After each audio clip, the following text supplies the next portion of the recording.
for the fact that we can help bring some entertainment to your lives.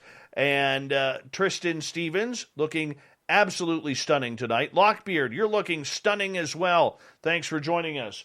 We are about 40 seconds away here from lunch. And I want to remind you that a great way to support this show, ladies and gentlemen, if you haven't already, hit that subscribe button, ring that bell. It really helps us out. Also, give us a thumbs up, thumbs down, thumbs sideways, whatever you feel we deserve. And, of course, hey, Virgil, yeah, Air Force, 92 to 96, right on. And thank you for that, buddy. Hey, Sean, how are you? And don't forget, the Super Chat is open, which is always a good way to support what we do on the mighty SOR. So sit back. Hi, gorgeous Helena. How are you? Sit back, relax, because in 15 seconds, we're going to launch this bad boy, and it's going to be a lot of fun. And we're going to have a great time tonight. Hi, Tiniest Squitch. How are you? Good to see you. 5 seconds, everyone. Sit back. Here we go.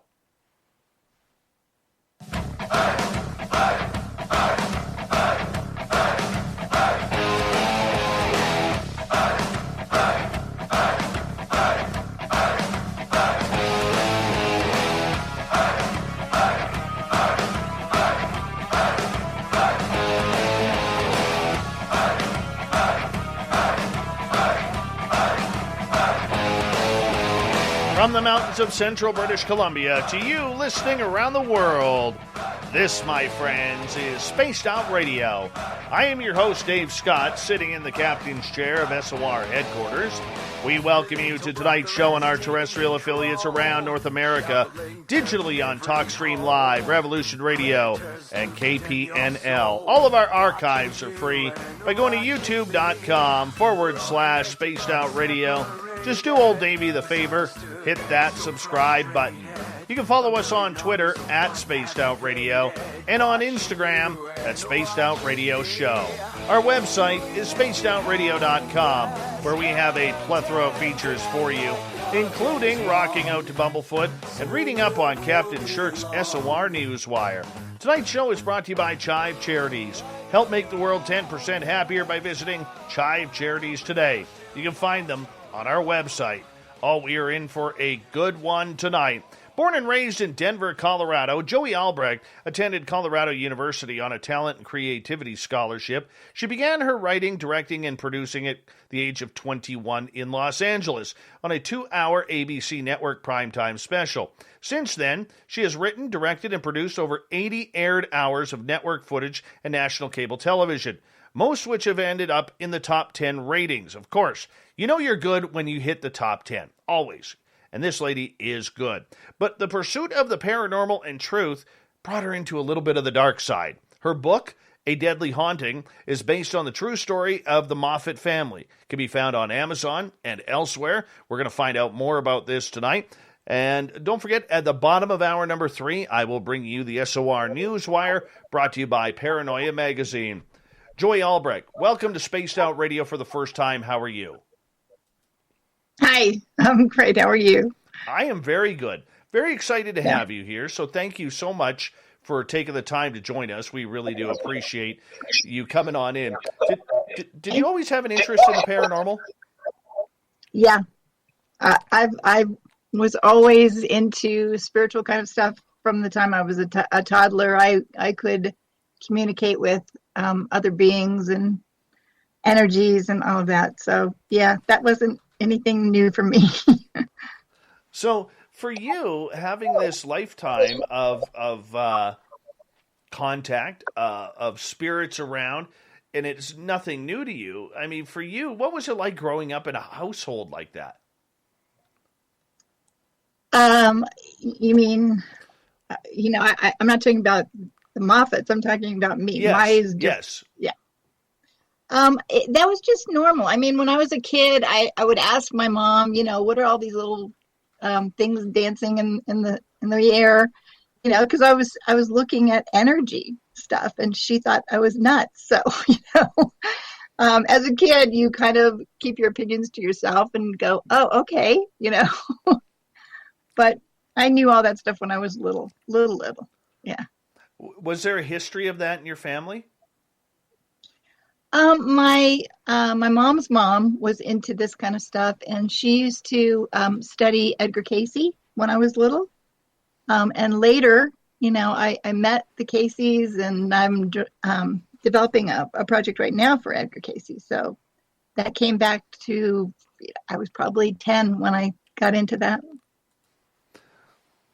For you growing up with this ability to see things and have things around that, for the most part, most people have no clue what that's like. What was it like having this happen every day? For me, it was just normal.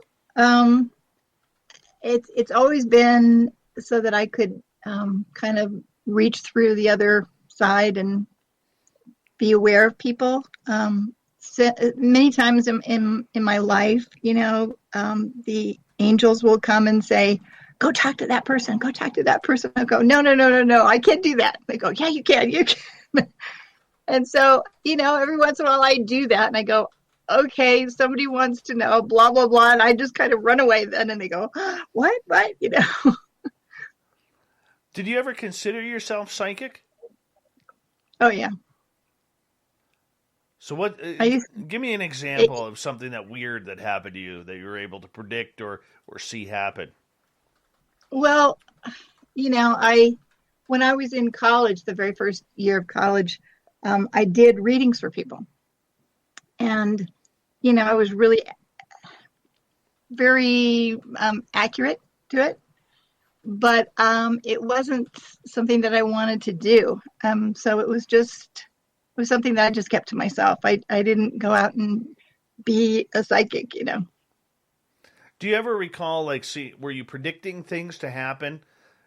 Sure. Whether it was somebody getting in a car crash or somebody all of a sudden, tripping and falling and hurting themselves. Was that happening to you? Not about me. I can't see for my future because it's too close. My mom always wanted me to do readings for her, and I couldn't do that because I couldn't, I was too close with her. I didn't want to figure out, is that what's really happening, or is that what I want her to happen. So it's easier to do a reading with someone that you don't know at all, because then whatever you come, is true. Very true. Joie Albrecht is our guest tonight on Spaced Out Radio. So, from a young time, though, you had a big interest in film and television. How did that begin? Absolutely. Yeah.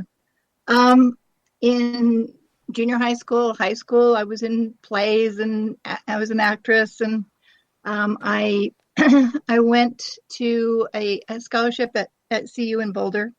There were 500 people that were auditioned, and I got one of them, one of the two scholarships. So um, it was 2 years that I was at CU, and I was loving, being an actress. And I went to LA, and about 6 months after I got there, I went, I think I knew that somehow I was doing that before, and this is supposed to be different. So I went behind the camera and pursue the directing and writing and producing.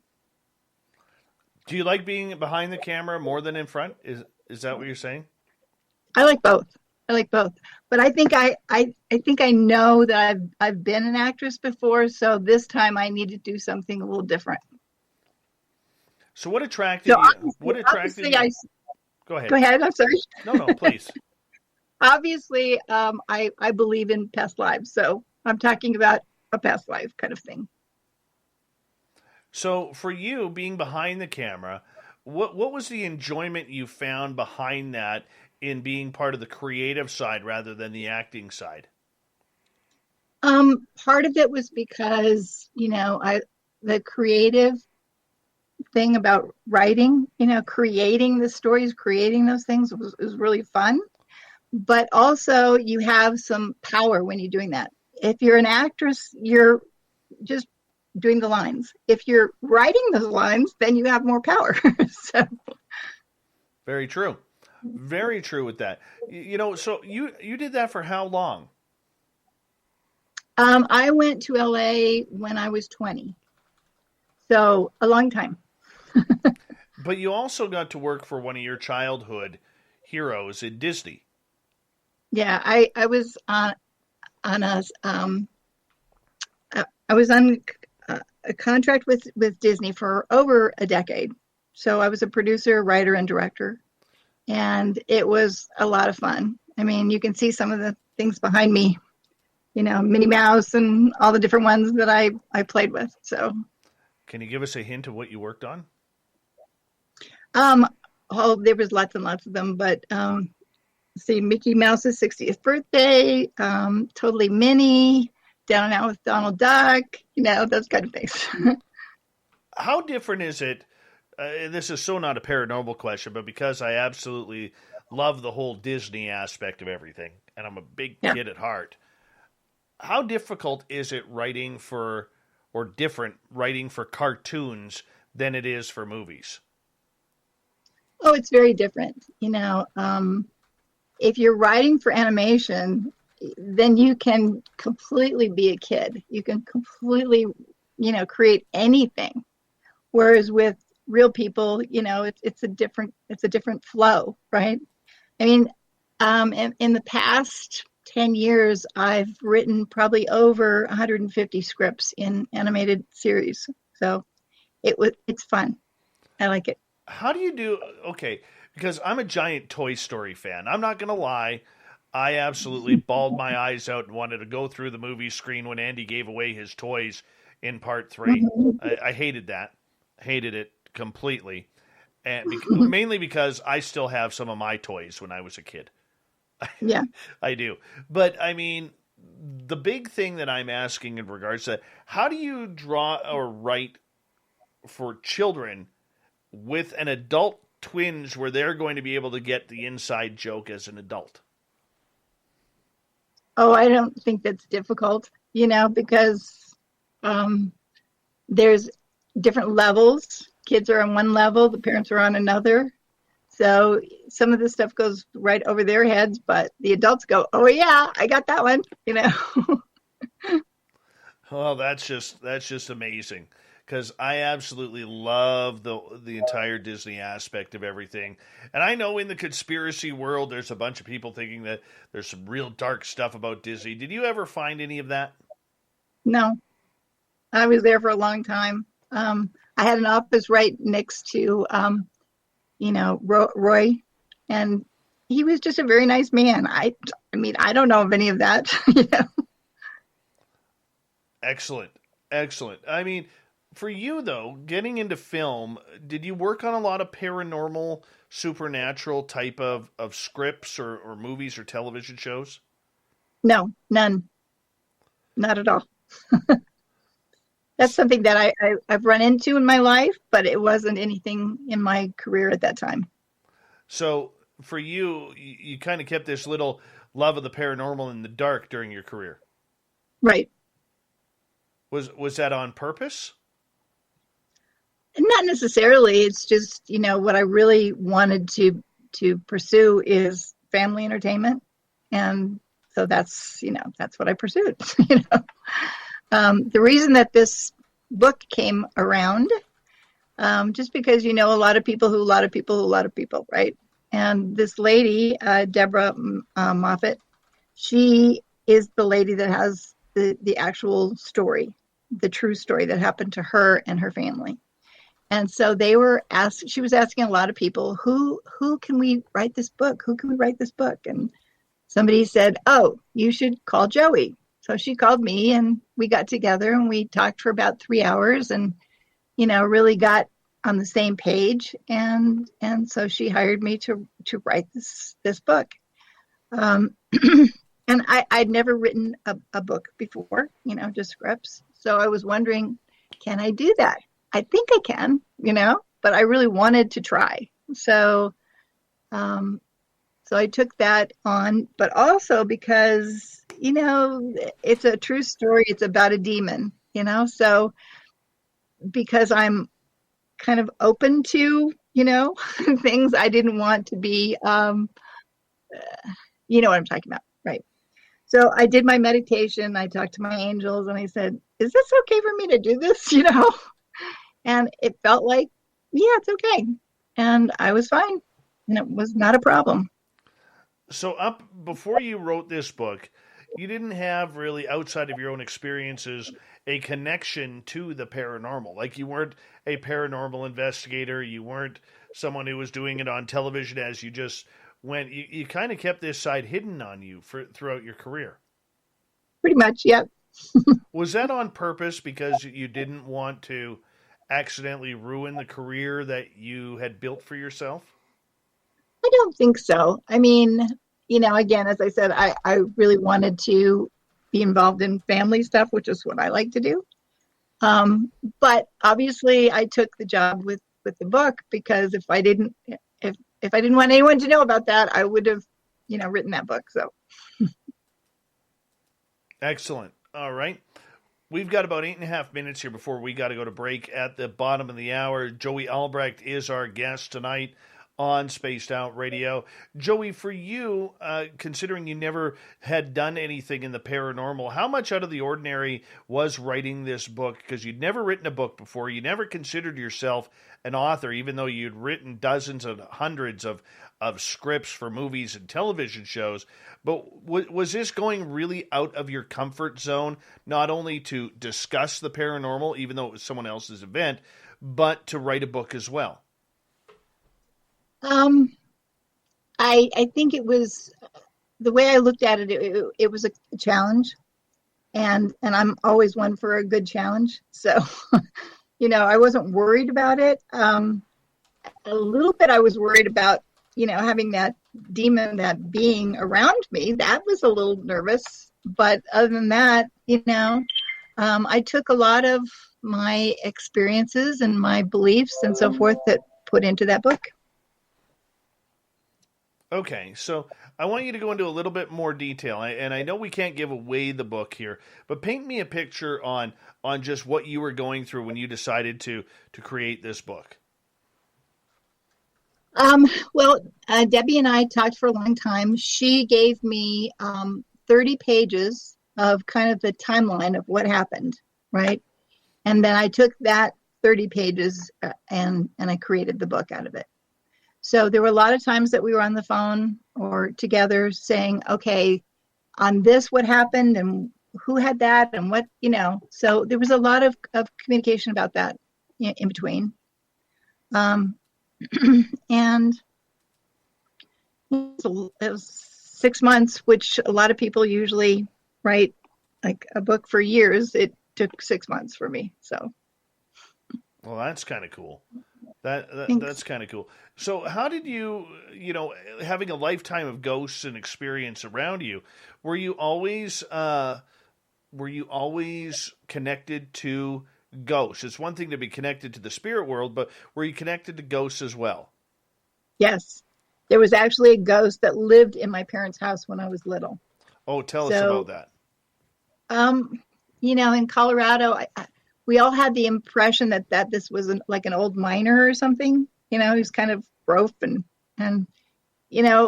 we could feel him. We could feel him, and we can actually hear him going up the stairs and down.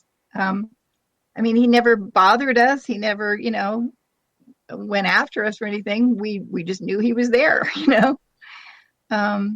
So there was one time that I just ran into the hallway to see somebody, and he was coming the other direction, and it actually felt like we went through. It was really, really freaky. It was like all my molecules came across and came back together again. And I went, whoa. I could feel him going, whoa. It was really crazy. No kidding. So for you, having that experience where you've had spirits kind of go through you and around you growing up with that, this stuff with ghosts never really freaked you out until you kind of started delving into a deadly haunting. Well, that was a more level of scary. There's a difference between a ghost and an actual demon. A demon is really evil, and that's scary a little, So what did you know about demons before getting into this? Well, I was never like a Catholic, although this family were very Catholic. And as a kid, you just learn about things like that, but I've never actually met one or been around one, or, you can imagine what it is, but you don't know. I felt very protected when I wrote this book. Who is protecting you? I've always had angels around me, so I could feel them protecting me. What's that feel like for people who've never felt that before? Mm. Boy, having an angel around or angels around you, you just feel this warmth and this love that's just so intense. It's beautiful. Can you go into a little bit more detail for me? Paint a picture for me. Like being in bed at night with the lights down. As a kid, I could perceive, this golden light. I could feel this protection, this love, and just knowing that everything is going to be okay. That's how I felt. That feeling of protection that you had from the spirits, was that something that you knew was going to be there at the time of writing this book? Oh yeah, I knew that before I decided to take that assignment. I really talked to the angels and my guides and said, "Is this okay? Am I going to get in trouble here with this being, this bad evil being?" And I got the impression that I was going to be protected and it was going to be fine, and it was, thank God. Wow. I mean, I couldn't imagine what it's like to be attacked by a demon or something evil like that. Have you ever had that happen before? No. But I always feel like I was protected. The closest I came was in getting into his head a little bit, the being, to say, who is this being doing? What is he doing here? Why is he trying to do this? Or what was he doing? So yeah, that was a little scary, but it never, I kind of got myself separate from it. So this was just a writing thing as opposed to it being in my soul and my heart. So from someone in your perspective, how do you go about protecting yourself to bringing that energy up where nothing can get in? Well, I do meditation. So I need to put myself just into a space of light, spiritual light. And when I feel that, I I know it's there, I know that feeling. So that's what I do. I do that all the time in my life. But what does it feel like? It feels like floating. It feels like, I hate to say that word. It feels like being high, but you're not high, high in love. So yeah, that. We have about 30 seconds left. So when you are protecting yourself, do you use crystals? Do you use prayer? How do you do it? Both, all, everything. I have lots of crystals in my house. I've always been into crystals, and prayer and meditation, and just thinking correctly, thinking of positive things as opposed to negative things. Yeah, because... Go ahead, please. And thank you for having me tonight. I really appreciate that. Oh, not a problem. Not a problem. We got quite a bit more show with you tonight here. And Joie Albrecht, we're going to have a lot of fun tonight because when we come back, we're going to learn what it's like to deal with the dark side. What's it like to meet a family and chat with them and discuss their most intimate hauntings that has literally scared the daylights to the point of near death. It is that scary, that real, and it's called A Deadly Haunting. You want to check it on out. It's on Amazon. We'll get more to it with Joie Albrecht when we come back on Spaced Out Radio right after this.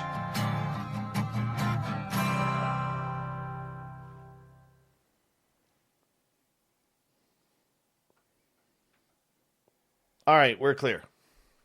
Cool. We got 5 minutes. So how do you think? We're doing great so far. I'm just going to ask Okay. a favor. Because this is radio, unlike film, because this is Right. radio, we really got to paint a picture for the Okay. audience. And our words are the canvas that we use. So Got it. if you Okay. could expand your answers a little bit and don't be afraid to go into detail because we have a lot of time here. That beautiful mind of yours is filled with information, and I want to make sure our audience gets the full pop of that.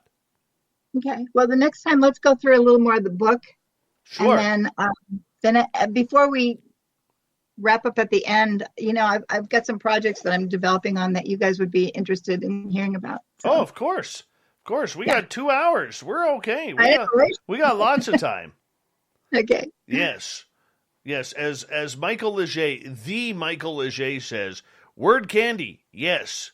Lots of word candy. So it's all good. And it's my good listener, the Michael Leger, who made this gnome for me. I love that. That's great. I'm going to run out. I'll be right back. You go. I still love that gnome, Mike. Still love it. Thank you, Chefist. How's your mustache, Chefist? Please let us know. Give us a mustache update. We'd appreciate that.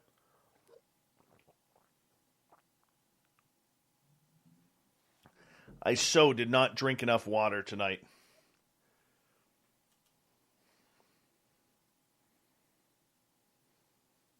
Yes, we are on 7 days a week. Hi, Rachmaninoff. How are you, buddy? Good to see you. 416 Bitcoin. You're awesome. Mm-hmm.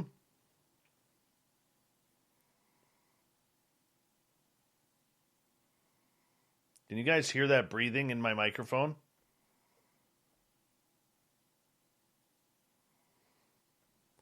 That's my dog.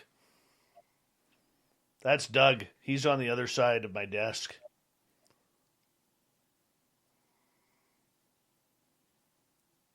Snakes on a UFO Snakester. How are you? Welcome back. Boom to you, Bama. How you doing? What are you carving now, the Michael Leger?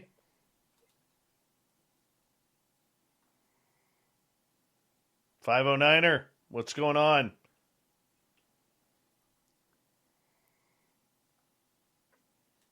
UFO Toronto.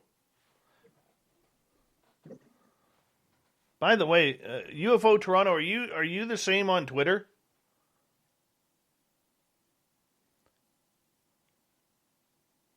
Are you UFOTO on Twitter? I think so. Okay, cool. Hey, oh shoot, I forgot. I always forget to do that, to pin the show on Twitter.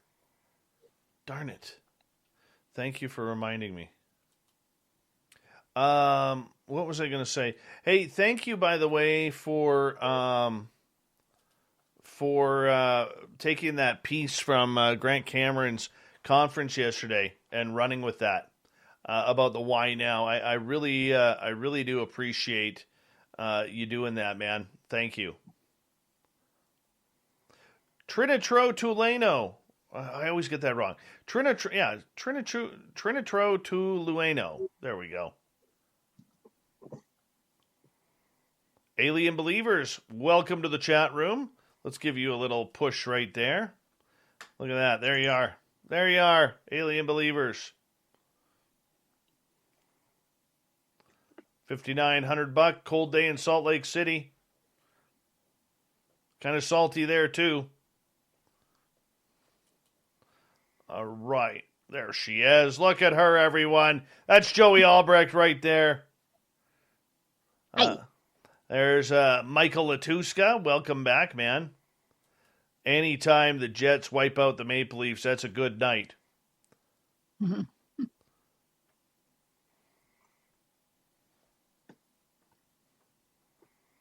Mm-hmm. Oh, pixie puppets. Very cool. Very cool. We've got about 26 seconds. Big thank you to Mr. Catfish for the awesome super chat.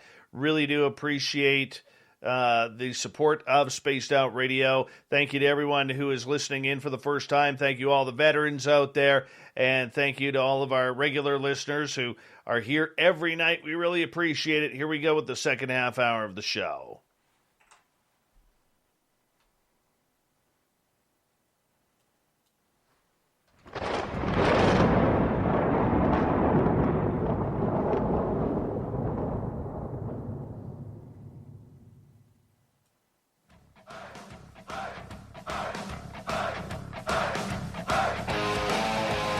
Second half hour of Spaced Out Radio is now underway. My name is Dave Scott. Thank you so much for choosing us. Really do appreciate earning your listening ears. We want to remind you that if you missed portions of this show or others, check out my free archives by going to youtube.com/Spaced Out Radio. Just do old Davey the favor. Hit that subscribe button. Our website is spacedoutradio.com, where we have a plethora of features for you, including rocking out to Bumblefoot and reading up on Captain Shirk's SOR Newswire. Follow us on Twitter at Spaced Out Radio and on Instagram at Spaced Out Radio Show. We continue on tonight with author Joie Albrecht, and we're going to get into this incredible story that, I mean, for many people, this seems like a movie or a book right out of science fiction, but this is the real deal, the story of the Moffat family. And Joey wrote this book, A Deadly Haunting, based on a true story, with Deborah Moffat and Jessica Moffat. And Joey, welcome back. Hi. Nice to be here.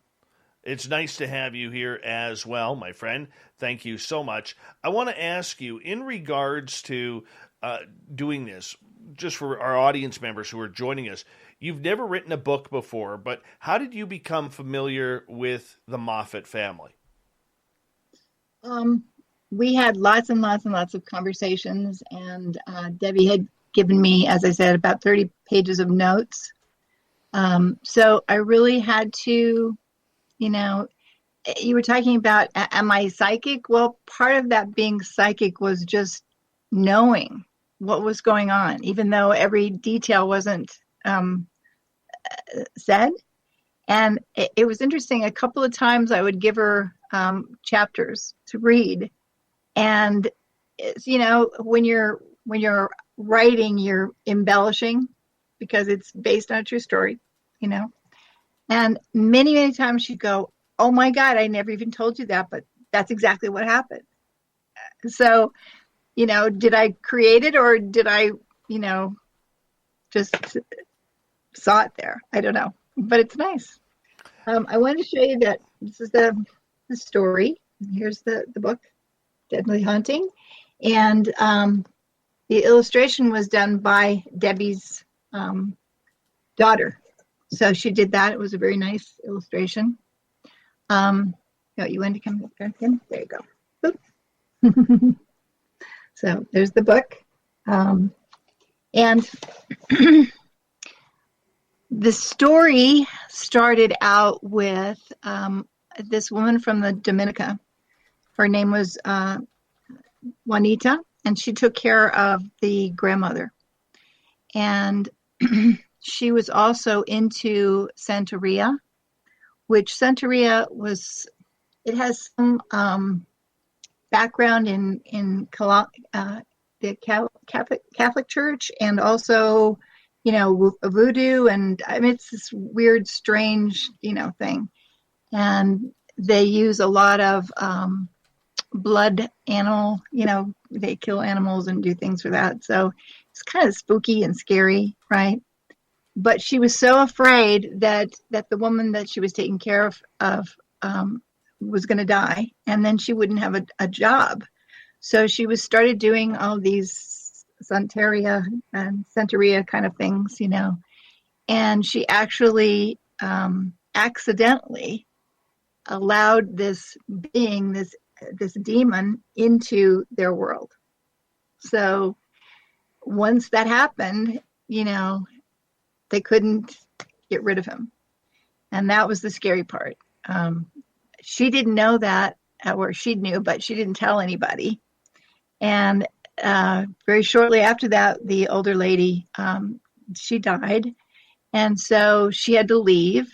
And there they decided, well, we need to rent, the house, make some money. So they rented this house to this man, and the demon was there. So all these horrible, horrible things were happening. And, finally, there was another house that they were renting as well. And things were happening in that house. And so Debbie was really excited about everything. Wow, look what happened. Look what they're doing. Everyone else was scared to death. So it was very interesting, the different opinion about it, right? For instance, all of a sudden things would be turning upside down. Little statues or pictures. And literally within 2 minutes, it would be zoop, and they'd turn it back and it would go zoop. Some things right in front of their eyes. So that was kind of weird and spooky. And then they experienced a lot of apporting. Do you know what that is? Have you heard of that? Well, explain it for our audience who may not have. Okay. It means that an object can disappear and then appear again something else. So on the one house that was rented for Danny, that was the guy, all of a sudden they would go home and see his watch in their house. And they're going, okay, how did that happen, right? But they were afraid that he was going to say that they were stealing the stuff. And it wasn't stealing, and he would sneak back and put it back in his house. And then before they came back again, it was there again. So things were really, really strange. The furniture in the houses would be completely taken out and then put back in on a big pile, and literally can happen in 5 minutes. It's just gone like that. So it got to be to the point where they just became, that's, normal of what they had to deal with every day. The other house that was rented, where she actually, the girl had some of these Santeria things before, and he got a Ouija board out. Now, when I was a kid, when I was in like 7th grade, my friend and I, we used to play with Ouija boards. It was really, really scary. And there was one, this is my experience now, there was one entity that went through, and we got really scared, and we ran to the other neighbors, and we're going, knock, knock, knock, ding, ding, ding, somebody be around, right? And we looked in the knob, and there was this woman behind us going, that was it. We would never, ever, did anything with the Ouija boards again. And I don't think that they are good ones. I wouldn't recommend people to play with those, because you can't have any control about who can go through that. It can be very evil kinds of beings. So anyway, this one guy was playing with the Ouija board, and his son came and lived with him. And the son actually had a horrible experience with that entity, and he kind of lost his mind. And the father died very mysteriously. So, it wasn't just like fun and games. It was really scary. It was really serious stuff. Then he left. Well, he died, and so they rented it to somebody else there. And it was a man and his wife, not his wife, but his girlfriend, and they just get more and more arguing with each other and so forth. And he got really mean and started beating her up a lot. And one day she disappeared. And they found out after he left, the police came and found out that they found that lady's body. She was all beaten up and died. So, you can't say, was it just a bad person, or was this someone that the entity, the evil one, went into that guy? So these are some of the things that went through. And, you'll have to read the book to see all the other stuff. How did you get to meet the Moffat family? It was a friend by friend. We just introduced through someone else. And she's actually a pretty interesting character. She, as I said, she was never afraid of that entity. Everybody else was. She had a deal with this entity saying, I will respect you if you don't hurt my family. And she was never afraid of him. I don't know why, but everybody else was afraid of him. They had, bishops there, priests, all kinds of, paranormal, people in their house. I mean, dozens and dozens of people, and nobody could get rid of this place. So it was probably, I think, one of the most amazing situations of an entity like that, especially because when they moved, all of this happened with these other people, and they said, that's it, we're gonna get rid of all of this, we're gonna buy a new house. They did that. They were really happy, and the entity followed with them to that new house. So it all started all over again. Wow. What did we know about this demon? Well, at first we didn't know anything about him. But, one thing about this demon that was different than a lot of demons is that this demon wanted to communicate. It liked to communicate. And he would take the soap and make messages on the mirrors, actual messages. Yeah. So, they asked him, who are you and where are you from and so forth. And eventually he said that he was from France, from another, 1600s or something, that he was at he was a monk, and he considered himself to be the prince of darkness. So, there's some pretty scary stuff.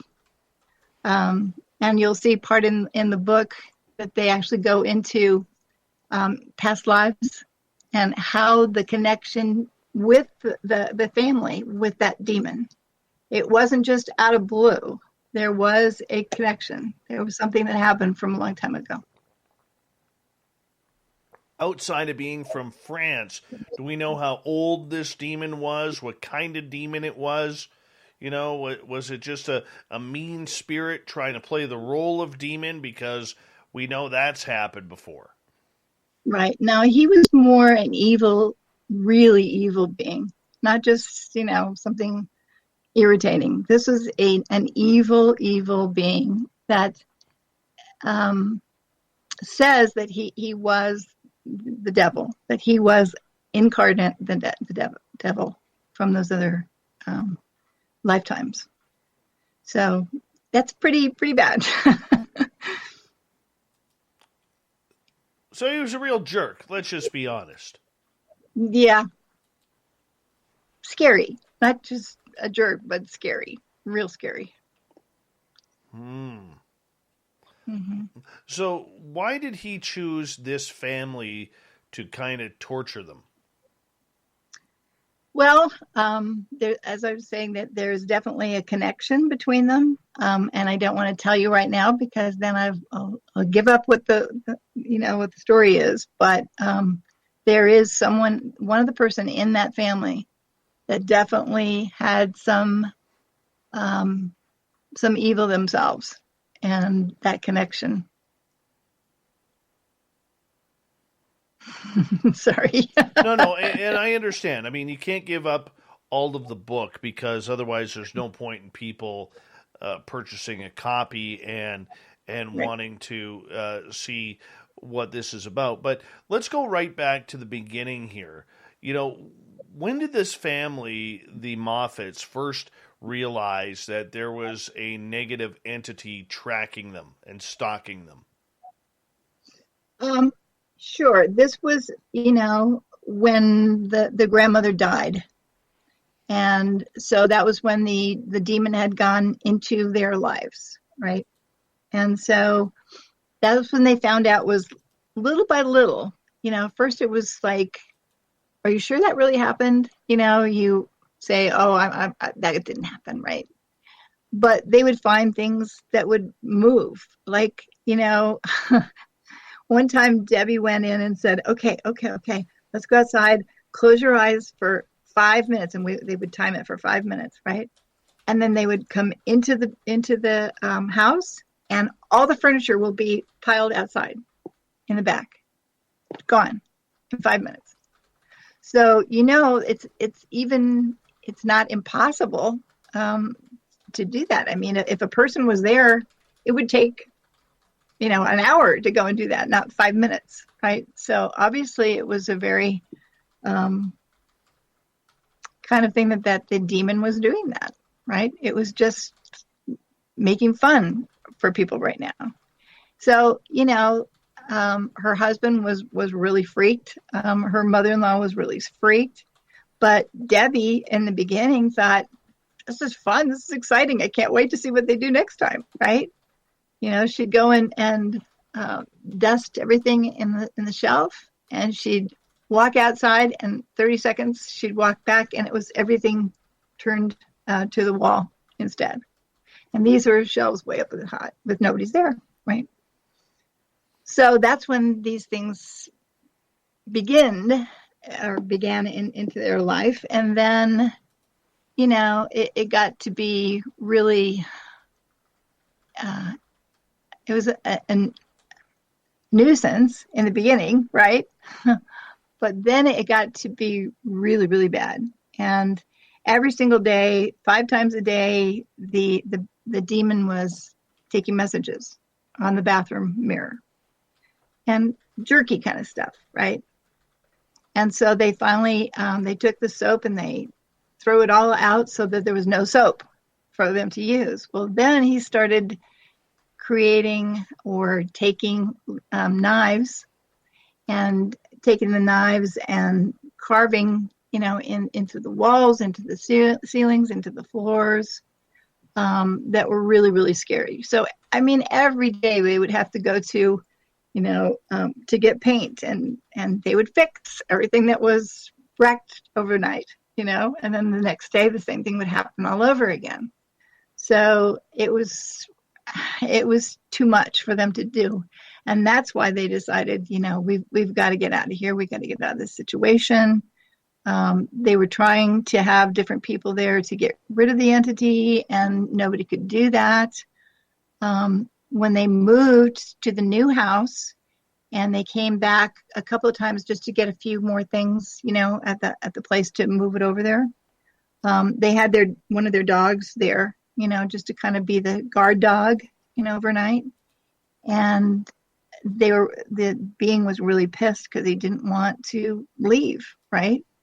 So they came there that day, and their dog was killed.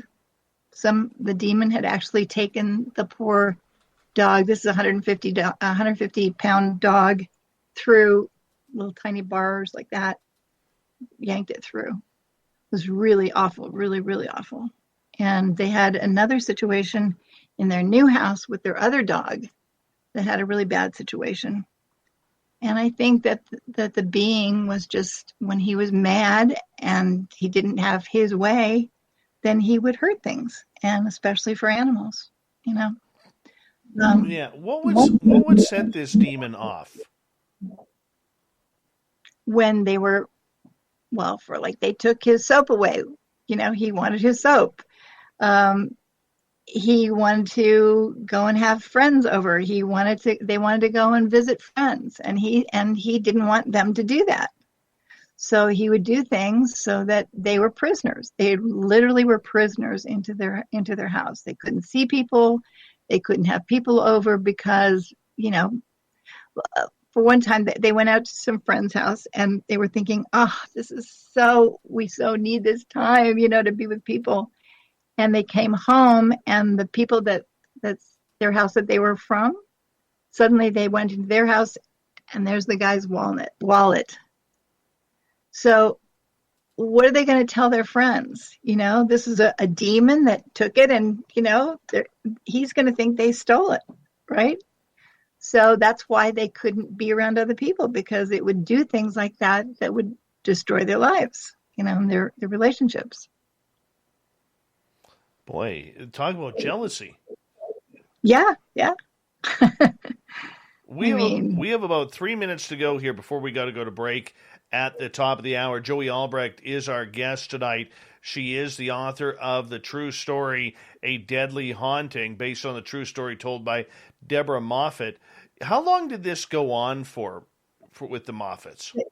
6 years. 6 years, yeah. A really, really long time.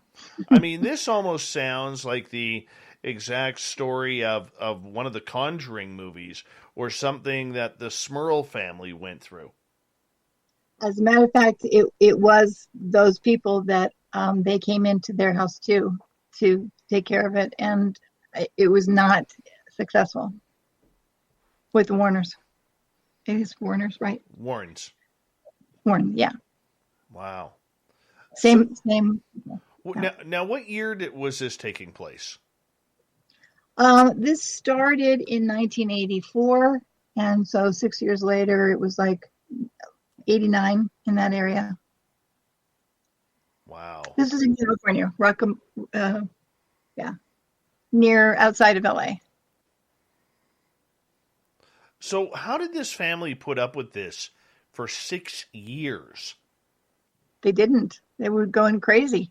I mean, literally, they went crazy, I can't believe they had children. Debbie and her husband had children during that time.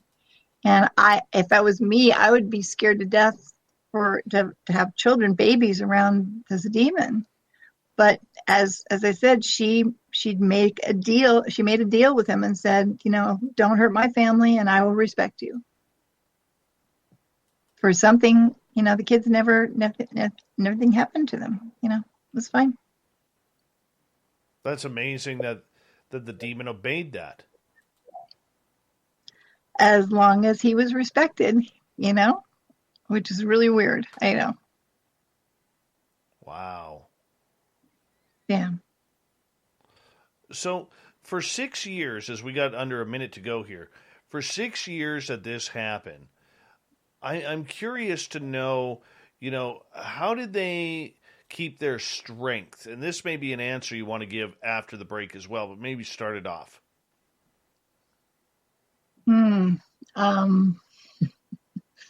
If you're in a situation where there's nothing you can do about it, you find the strength. It was really, really difficult for them. Really difficult, especially for the mother-in-law. Lee was the one that the demon was kept going after her. I'm sorry. And she was the one that was a very religious Catholic person, and he wanted her badly, So I don't say anything more about that, but that's all those connections. All right, I get you there. All right, Joie, I'm going to get you to hold on right there because we are through 1 hour here on Spaced Out Radio. In the next half hour, we're going to continue to learn about the Moffat family. How does a family stay in a haunted house with demons for 6 years? 6 years! How does this happen? I mean, it's easy to say, just get up, pack up, and leave. But it's not that easy. We'll find out why when we come back with author Joie Albrecht on Spaced Out Radio. Stay tuned.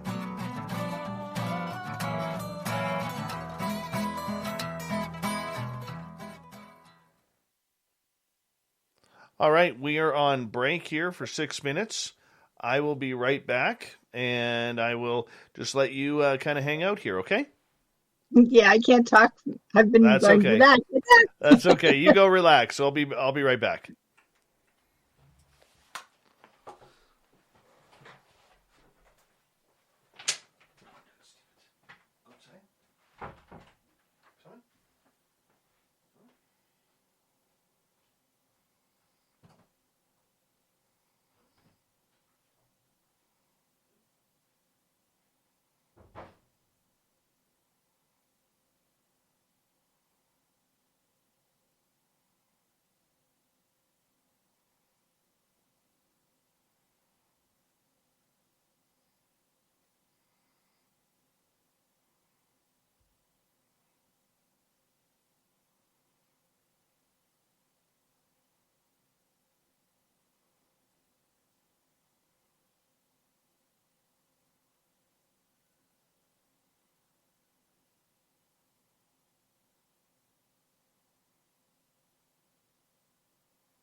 Okay, I am back.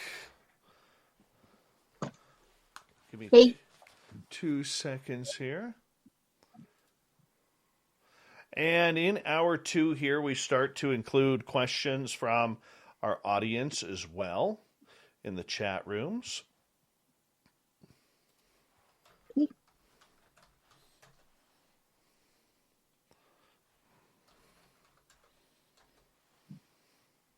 I want to say a big thank you to Mr. Catfish for a couple of super chats. Really do appreciate the love and support. Thank you so much for everything that you do to support this show, man. Really do appreciate it. And we're going to get going here in about 20, 30 seconds. Mr. Bama, boom to you. How are you? Big Bad Duke, nice to see you. Bigfoot Rob, thank you for joining us.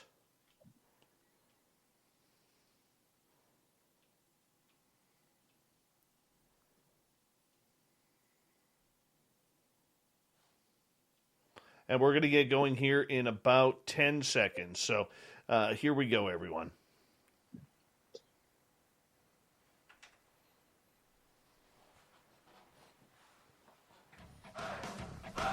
You're listening to Spaced Out Radio with Dave Scott. Follow Dave on Twitter at Spaced Out Radio and on Facebook, Spaced Out Radio Show. Hour number 2 of Spaced Out Radio is now underway. My name is Dave Scott. Thank you so much for taking the time to join us. We really do appreciate earning your listening ears. We want to say thank you and hello to everyone tuning in on our terrestrial affiliates around North America and digitally on TalkStream Live, Revolution Radio, and KPNL. All of our archives are free by going to youtube.com/Spaced Out Radio. Just do old Davey the favor, hit that subscribe button. The Desert Clam has set the password for tonight in the SOR Space Travelers Club. Housemanize. Housemanize is your password. Use it wisely, space travelers, as the Clam sets the password each and every night right here on Spaced Out Radio. Our website is spacedoutradio.com, where we have a plethora of features for you, including rocking out to Bumblefoot and reading up on Captain Shirk's SOR Newswire. Follow us on Twitter at Spaced Out Radio and on Instagram at Spaced Out Radio Show. We continue on tonight with our guest, Joie Albrecht. She has a great book out that you can find on Amazon. It's called A Deadly Haunting, based on a true story but told by Deborah Moffat. And this is about the Moffat family demon. And man, is this a freaky book, as we could say, because they're the typical American family who dealt with something way out there. Joey, welcome back. hi. Nice to see you. All right, let's get to some audience questions here. I got a pair of questions from Nikki right off the bat. And she's asking, first off, during this haunting, was there any symbols drawn on floors, walls, ceilings, or mirrors? Yes. They use the soap to actually, draw on the mirrors, but they also, the demon would take knives and carve symbols in the walls, in the floors, in the, everywhere. And they would have to fix that every day. Some of the things that he would do, his soul, his, thing was, he was a triangle. That was his symbol, was a triangle with a tail. So he uses that a lot of stuff. All right. Nikki has a follow-up question. And for you personally, have you lived in many haunted homes?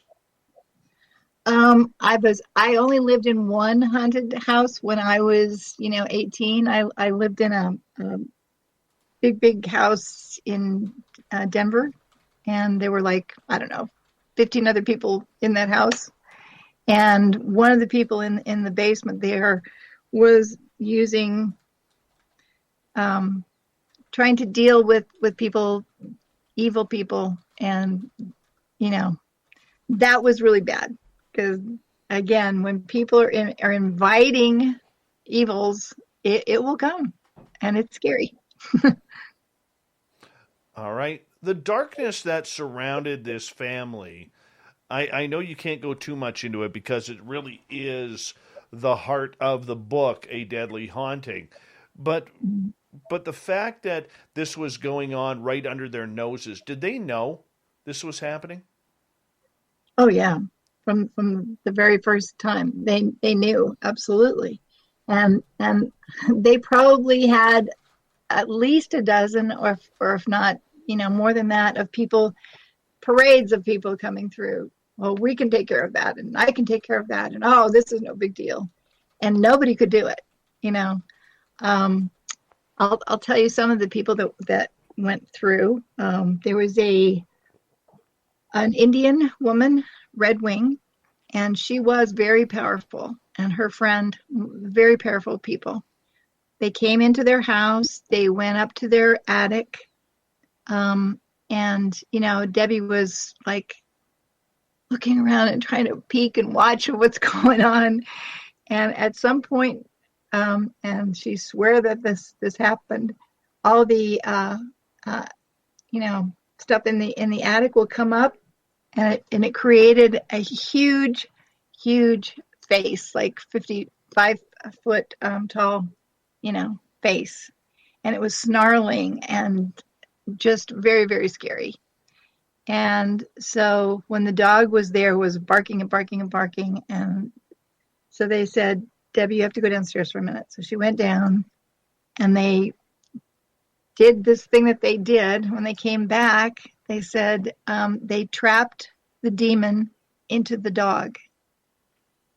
And she was going, that's horrible, but I don't know if that's really true, blah, blah, blah. As of the next day, nothing happened anymore. All the paranormal stuff had stopped. And they thought, oh my God, that really happened with their dog, right?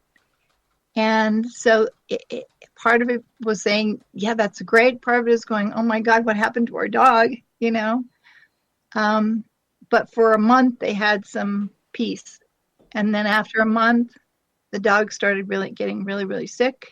And another month after that, the dog died. And this was just a very young, very healthy dog. So as soon as the dog died, then again, all these things were happening all over again. And the message in the mirror was, I'm back. It's my house. So, they were just didn't know what to do at that point, We talked about Ed and Lorraine Warren, and she's been very, very, very famous to all these kinds of situations. They came to the Moffats, and they did some prayer, and they actually had a piece of very, very holy piece from part of the cross that Jesus was on. They have that actual piece of that. And so they use that in some ceremonies with that. And the demon actually went into her father-in-law. And he started acting differently, speaking differently. It was very, very scary. And then suddenly he just goes, what happened? What happened here? So, they couldn't get the whole thing for them either. They tried, they wanted to, they put together with, some very high people in the church to come and take care of them. And this is the one time that there was someone that we think probably, it worked, but the last minute they decided not to have him come in. So we will never know if that really happened at the time, the way it should have been. Let's see, what else? Any other questions everyone else has out there? I want to know what the emotions were like around the house, because, this has to be days and nights of stress. how did they go to work? If they weren't allowed to have people over or socialize or go out, how did they go to work? How did they make a living? They didn't. That's one thing that I asked too. They were lucky to have enough money that they didn't have to work. So otherwise, I don't know what they would have done, But it was difficult. It was 5-6 years of this, day in, day out, year in, year out. And, Lee was going nuts. She was the mother. She was praying all the time. She was crying all the time. She was, very upset all the time. Her husband was just very, very grumpy kind of guy, and was selfish and, wanted more and more and more of what he wants of everything. Debbie was still, keeping it together for the family, for her kids, and her husband was like her, like Lee. He was very, very upset all the time. So that's what was going, the emotions were in that house. Several times they went and got dogs because they couldn't get around other people. So they would bring dogs to have more, company, and the dogs all got hurt or killed, or, that was really bad. I'm very, I love animals. So that part is really hard for me to even know about that, right? Being that they were of the Catholic faith, did they not bring in any priests to deal with exorcisms? The very first guy that went to the house was a priest, and he came and walked in about 2 steps into the house, looked around. You could see on his face what he was feeling. He said a couple of words in Latin, and then he said, "It's all done. It's all done." And he actually ran to his car and got out. So that didn't help it a whole lot. So just because someone has a particular religion doesn't mean that they have the power or the ability to handle something, Did they have any ghost hunting teams come in and accidentally stir things up worse? Because we've had others on this show who have expressed that same concern, that they accidentally brought in the wrong ghost hunting teams, and they actually made it worse inside the house. Did that happen here? It did, and it's not because the people were really powerful. Mainly they were not powerful, but the demon was getting pissed off that they kept bringing people up to get rid of him. So that made him more mad. That made him more scary, I guess, There was one guy that everyone has to have a little bit of comedy in that. And this one guy came in and he was just so positive that I've got it handled, not a problem at all. And they went, okay. So he went upstairs and he had a bunch of eggs, regular chicken eggs. And he put eggs in the corners of each of the rooms outside. And then he came down, he was really proud and said, "See, it's all done." And they go, "What did you do?" So he took everyone upstairs and showed them all the eggs. And all of a sudden the eggs, like literally, are going from nowhere and going bam, bam, bam, bam. All the eggs were throwing at him. And he just like screaming and running out. So, it's pretty crazy. That's just weird. I mean, at this point, when they start inviting paranormal teams in there, did these teams know what they were doing, or were they just a bunch of amateurs that were maybe, found in a, I mean, going back to the 80s, there was no internet then, but were they maybe found in a newspaper, or how did they find these ghost hunters? Well, yeah, that was difficult then because they didn't have those kind of connections. So they went to the library. Debbie did a lot of research in libraries.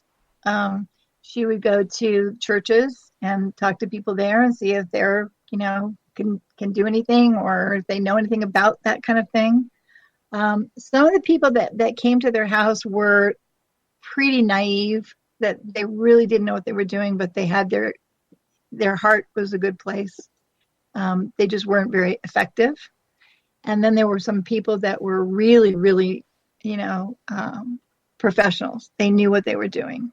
For instance, Ed and Lorraine were very, very famous. And so, there's different kinds of people. There was one lady that was, she's an African woman from New Orleans, and she was a voodoo practitioner. And so she did a whole thing with, a cigar and whiskey and different things that she was doing all around, and different symbols that she was putting out things. And she said, that's it. We're done. We're all done. And I'm going, really? And they kind of looking around like, what happened? Right? Within 5 minutes, there was this huge explosion and noise, and they went running upstairs, and their big bed, 4-poster bed, was flipped over all by itself. And they went, okay, I guess nothing really happened. And she goes, she charged them anyway, and she left. So, it got very, very expensive for them, because they were paying a lot of money to all of these people. And even though some of them were very, good heart, they wanted to try to do that, nobody was able to do that. And at the very end of the book, you'll see there's really a battle of the souls. They had to feel completely helpless. Yeah, absolutely. Yep. What the people around them, their family, their friends, how are they reacting to this entire situation? Well, they wouldn't tell anything. They didn't want to tell their friends. They didn't want to tell anybody of what was happening. It was like the shame secret. They wouldn't tell anybody that. So part of the reason is they became prisoners, because they couldn't be around other people. They couldn't talk to other people. I think there's somebody else that was asking you something. No, but for that, with their family and their friends not really coming around and not being a part of this, I mean, weren't their family concerned that maybe there was some sort of abuse going on in the house, or something a little darker? I think they were really good at keeping a secret. A lot of people have secrets, and other people behind closed doors, you don't know what's going on. And that was with them. There was nothing going on there that they would tell anyone. And, they were a close family. It was her and her husband and her husband's, mother and father. And then that was it. That was the whole, and the children. And the children, it's amazing. When this all end up, like after that 6 years, Debbie didn't tell any of the kids until they were like in their 20s. And when her husband finally died, then she told the children what happened. And they didn't remember any of this when they were little. Wow. That opens up a big door right there. And with only like 5 minutes left to go before we go to break at the bottom of the hour, I don't know if I want to get into that right now. I maybe we'll wait on that. But let me ask you a couple more questions here regarding the family. I mean, a lot of people who are locked in their house, I mean, we always think of the fact that there could be emotional abuse, sexual abuse, or physical abuse going on in a household. Was this ever brought up? Not that I'm aware of, no. I mean, the father-in-law, Debbie's father-in-law, we say him as he was grumpy, but he didn't beat his wife or anything like that, but he was, emotional. He would beat her up emotional, right? So there was a lot of that, especially Lee. I mean, Lee had the hardest time with all of this. That was her Debbie's mother-in-law. Why is that? Some of the messages from the demon were, I own Lee. I want Lee. Lee has to be mine, that kind of thing. So it made a lot more stress on her, on Lee. And because she was the most religious of all of the family, she prayed all the time. She'd have her shrine and her little, things there, and the demon would break everything and throw it all over the, the room. So it was just difficult for her. She went one time to change her clothes, and all of her clothes in the closet, in her drawers, everything were in tattered, completely shredded. She had no clothes. So it was just, it was always something for Lee. Nikki is asking about counseling and the fact that did this family try counseling in order to try and get some help and get healthy? At one point they did try to get some counsel, but the counselors didn't believe anything. They didn't believe that these really happened. They thought these people were just having some problems mentally. So how do you get help when someone doesn't believe that it's actually happening, So the counselors weren't buying the story. Correct. And what part of the story were they not buying? They just didn't believe any of these things would happen.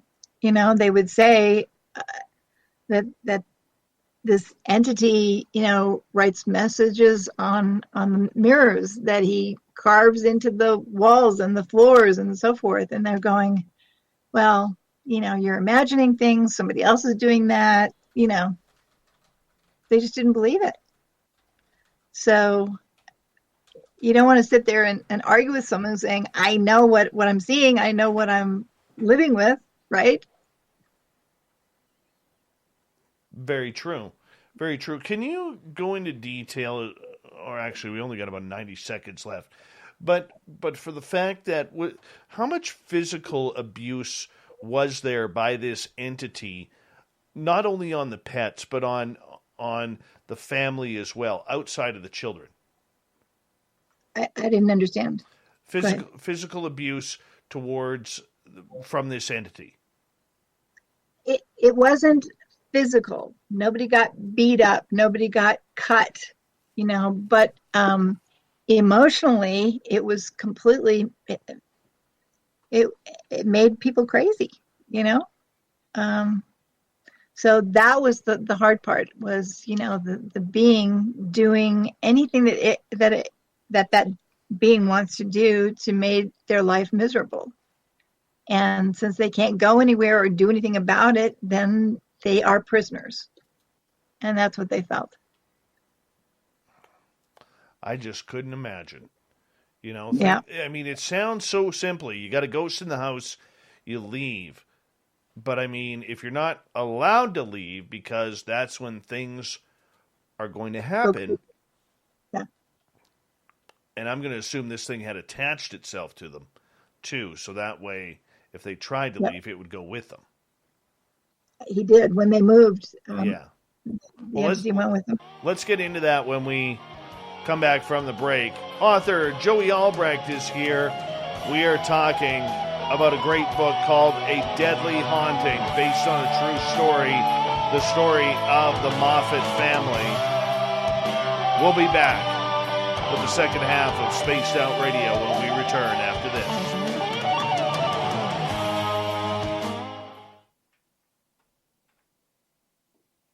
All right, we're clear. Okay. Cool So stuff. what, we have one more or two more sections here? 2 more sections. Okay. And then we're good for the night. Okay. Mm-hmm. So I want to talk to you about, some of the projects that kind of goes in between the family stuff and the paranormal come together in a new project. But you wanted to wait on that, right? Yes, we'll do that in the final half hour. Okay. Stu Gerson, another new website. How much more remodeling, renovating can we take? When it gets done, it gets done. The current site we have is not working properly, so we have to redo it. That's the reason why we are redoing it as we speak here, and that's the reason why it's going on. And with the new site, we'll be able to do a lot more. It will be a lot cleaner. It will be a lot more user friendly. It'll be friendlier for the building of the rebuilding, I should say, of the Space Travelers Club. So hopefully within the next couple of weeks, we'll be able to get it fully launched. And we got a new store going up as well with new product. And it's going to look good, man. It's going to look really good. I promise you. I think I might finally get a website that I like. Yeah. Yeah. Cool. Finally.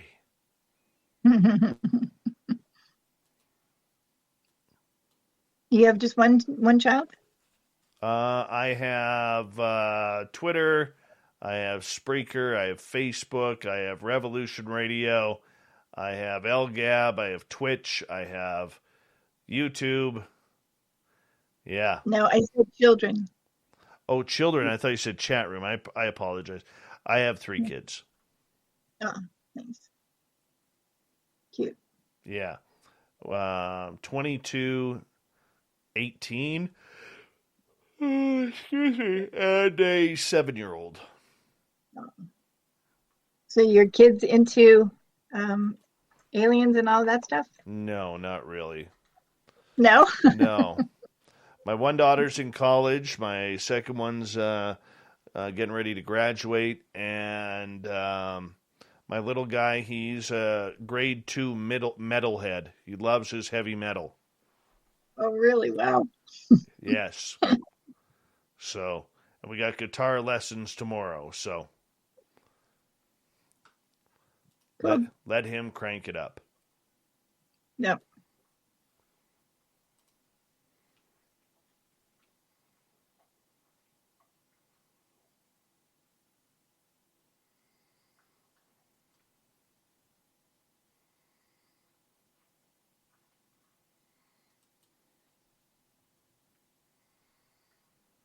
If you hear any deep breathing in the background, that's my dog. Aw. I took my kitty in the other room and shut the door, otherwise she would be meowing the whole time.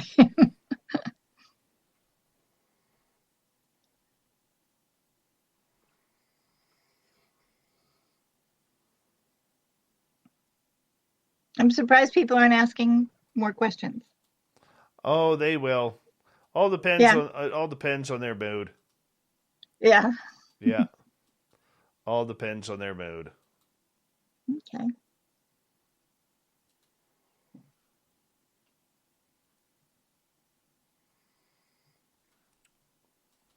All right, we've got about 2 minutes.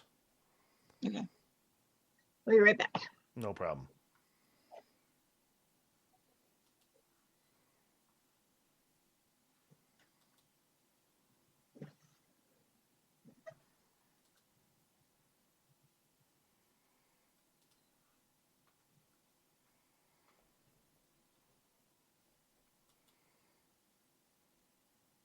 Dr. Trollauchi, why don't you just change your name back to 416 Bitcoin? Or is 416 Bitcoin your split personality and you just haven't made it there yet? Or that one's still angry at me?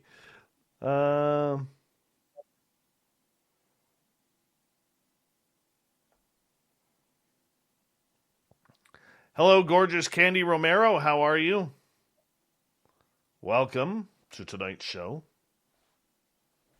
Big thank you to Ed Clater and Catfish for the awesome super chats tonight. Thank you to everybody who has hit that subscribe button. Hi, M. Dane. Welcome. Here we go.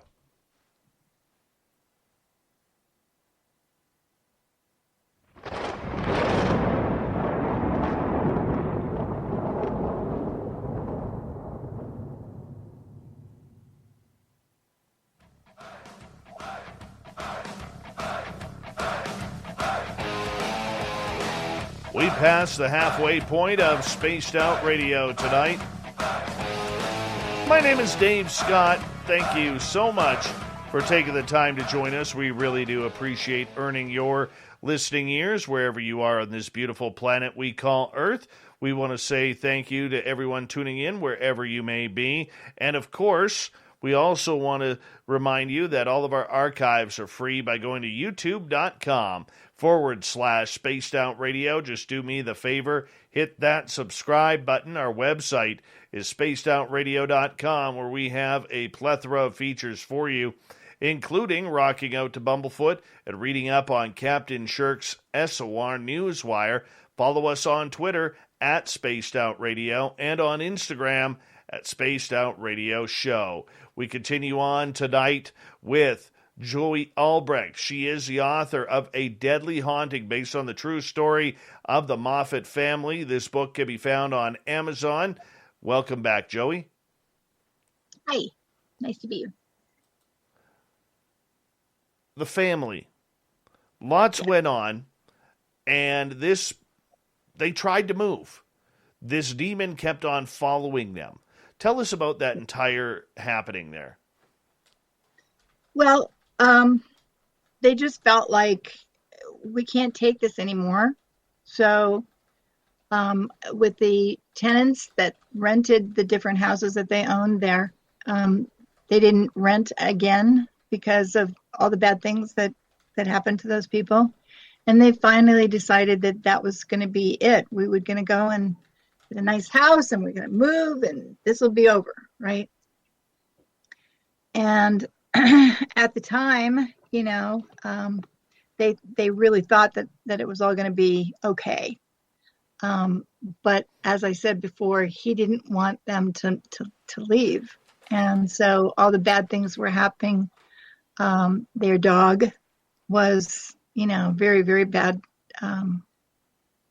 killed. Different things that were happening there that they just couldn't believe. They finally sold the property. There were 3 properties there. They sold the properties. The people that bought the property demoed everything. And to this day, 30 years ago, it's still, nothing has happened. It's just dirt that nobody was able to rebuild there. So we don't know what happened there, but obviously something happened because the people that bought it were planning to, put in an apartment building or do something there, and nothing ever happened. Yeah. One of the places in the new place, they had a nice swimming pool, and they thought, this is Southern California, let's get a pool, let's do all that, right? And one day they came up. This is one of the people that tried to get rid of the entity. And they usually have like bowls with holy water or that kind of thing. And every time that somebody had a bowl of something with them, they would always end up in the pool. And every time the pool got really, really bad. And one time it was so green and icky and smelly, and they actually had like oozing kind of black stuff coming out of their swimming pool. So they tried to bring different people to clean that up, and nobody could fix it. Even when they started to clean the water a little bit, immediately overnight it would be worse and black the next day. And that was when one day Debbie was outside, and their little dog, I feel so bad for all these little dogs. But she was outside, and all of a sudden the dog was up in the air with nothing's around them. It was up in the air and thrown like 100 foot. The dog goes into the pool, and she dove into the pool after the dog to save the dog. And it all this kind of black goo came out of their lungs, and it was horrible, really horrible. These are the kinds of things that they dealt with all the time. Yet it was never physically violent to them. Why is that? I don't know. That's an interesting question. I think that they were just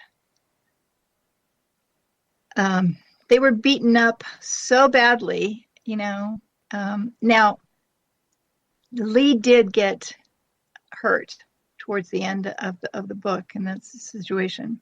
She was really bad hurt, and she was in the hospital, and that became a whole, war against the soul. It was really against the angels and the evil. And it's very interesting to see what happened with her in the hospital then. Okay, Nikki has a question here. Did you say that the demon kept stating he wanted Debbie's husband's soul? No. He wanted her mother-in-law, Lee. Lee was a woman, so that was her mother-in-law. And that's who the demon wanted, was her. Weird. Yeah. So weird. Yep. All right, Kirk is asking, what preemptive measures can one take so these things don't happen? You don't start messing with stuff like that lady did in the beginning of doing ceremonies, the Santeria and stuff that she didn't know what she was doing. That's really, really a dangerous thing. You don't mess with evil. You're just inviting trouble. Actually, at one point, when Debbie was asking him who he was, the entity, and he said that he was Prince Baal, Baal, and also known as Lord Beliza. What is that? The devil, right? I don't know how to pronounce that, but yeah. So he was either he pretended to be the actual devil, or he was the actual devil.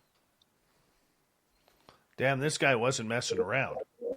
No. I mean, he's going right to the top right off the bat here. I mean, Yeah. dropping names like there's no tomorrow. Right. Absolutely. Yeah. This family. So obviously she's still alive. So, something happened, and we just won't tell you right now what's going on at the end of that book. They are alive, though. Yes. You mentioned earlier that the children have no recollection of anything like this going on. How were they kept in the dark if they were born into it? Was it because they were quite young at that point and still impressionable to what is going on around them? Well, Debbie and her husband got married about a year after this all started. So, and then she was, gave birth about a year after that. So that's probably 2 years out of the 6 years, when she had her first child. And the kids were just too little, so they don't remember any of that. I think Debbie was obviously, was very protective of their kids, but she was never worried about the entity. I don't know why. It's amazing that she was never afraid. Everyone else was afraid, but she was not afraid. So her daughter is the one that is the artist that gave the illustration for the book. Obviously, she knows about it now. No, I understand that. And obviously if Debbie made a deal with this demon to not harm the children, this is where it makes me wonder if it was really a demon or not, because demons really aren't into making deals unless they come out on top, and children being quite vulnerable in a situation like this, it's amazing the demon wouldn't play against that. It's interesting too. Yeah. I mean, they hurt the animals. All the animals got really hurt, but the demon had its sight on Lee, on the woman.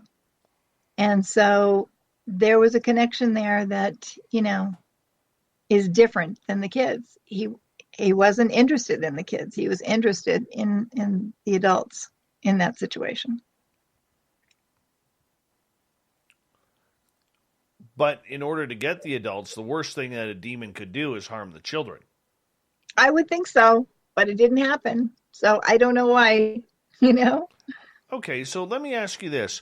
I'll put you on the spot here a little bit. How do we know that it's an actual demon and not just one pissed off spirit? Say that again, please. How do we know it actually was a demon and not just some upset spirit?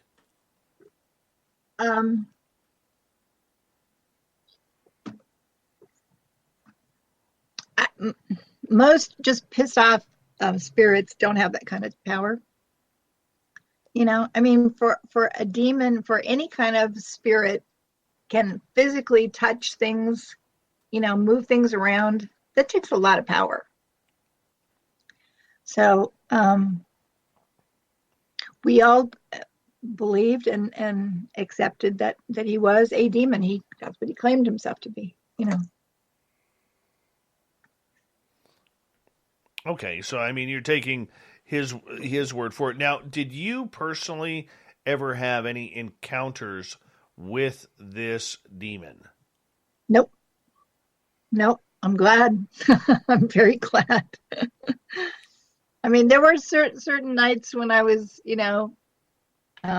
writing this book where you have all the lights on at night and or for me, it was kind of scary a couple of times where I would go in the bathroom and make sure, oh, thank God there's no message in the mirror, So again, I felt I was protected because something could have happened then, What do you think? Did you believe that? That's actually a good question, because I do believe in demons. I do believe there is something very ugly out there that we cannot control from a devilish, type of hell, but that's the way I was brought up. There's a lot of people out there who will claim differently, but that's just the way I believe. But in hearing the way, I think the thing that's making me question the entire story, and I'm not saying it didn't happen. I'm not questioning what happened. I'm questioning whether or not it actually was a demon rather than an upset spirit, because of the whole children being protected. Now, when I look at this, and I could be completely wrong, so please forgive me, but when I look at this from an outsider's perspective, I think we have a situation here where we have a very, very angry spirit originally from France, because let's face it, nobody wants to admit they're from France except the French. And I say that in teasing to all our French listeners out there. Okay, but I look at it, it's showing on one hand that it's from France, and then it's showing on another hand that it's trying to be the devil, but it wants to harm people, but it won't harm people except the family pets. It won't lay hands on the children. It cut a deal with the lady of the house, Mrs. Moffat, even though it never broke that, even though it had the power to do so, which doesn't really make sense to me on why an evil spirit wouldn't attack children, because because if you're really wanting to hurt someone, you would attack the children. And maybe I'm looking at this too critically. I don't know. I mean, I love the story. It scares the daylights out of me. Let's be honest. I'm just not sure of the demon part. Well, it's interesting. I've never known a demon story like this that has some physical stuff. For instance, in this book, Debbie kept all of the pictures, where the demon was making things on the mirrors and so forth. This is a knife that came, just fly out there in the middle of nowhere. There's lots and lots and lots of pictures. So there's lots of evidence. Now, someone could say, well, somebody else just made that up, right? Or whatever. But because they had some of the very credible demonology people that were trying to help the Moffats, and they saw firsthand exactly what actually happened there, with things that are doing while they were there, possessions and so forth. They saw that.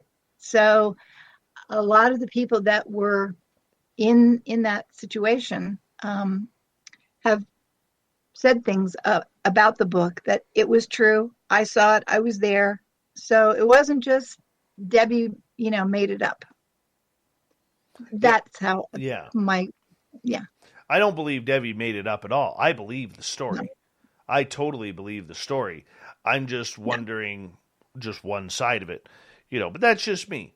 All right, let's get to Nikki's question. She's asking, did the family ever cover up their mirrors, or did they ever find out if they had a portal or vortexes on the property? The portals came from everywhere and every place. So there wasn't one opening. It could happen in any room, in anything. So that happened all the time. As far as the mirrors, what they tried to do is to take the soap so that it couldn't write on them. And then it got worse, because then they were carving into things. So they said, okay, fine, take it. Here's your soap again, because they were tired of correcting and fixing the house. So,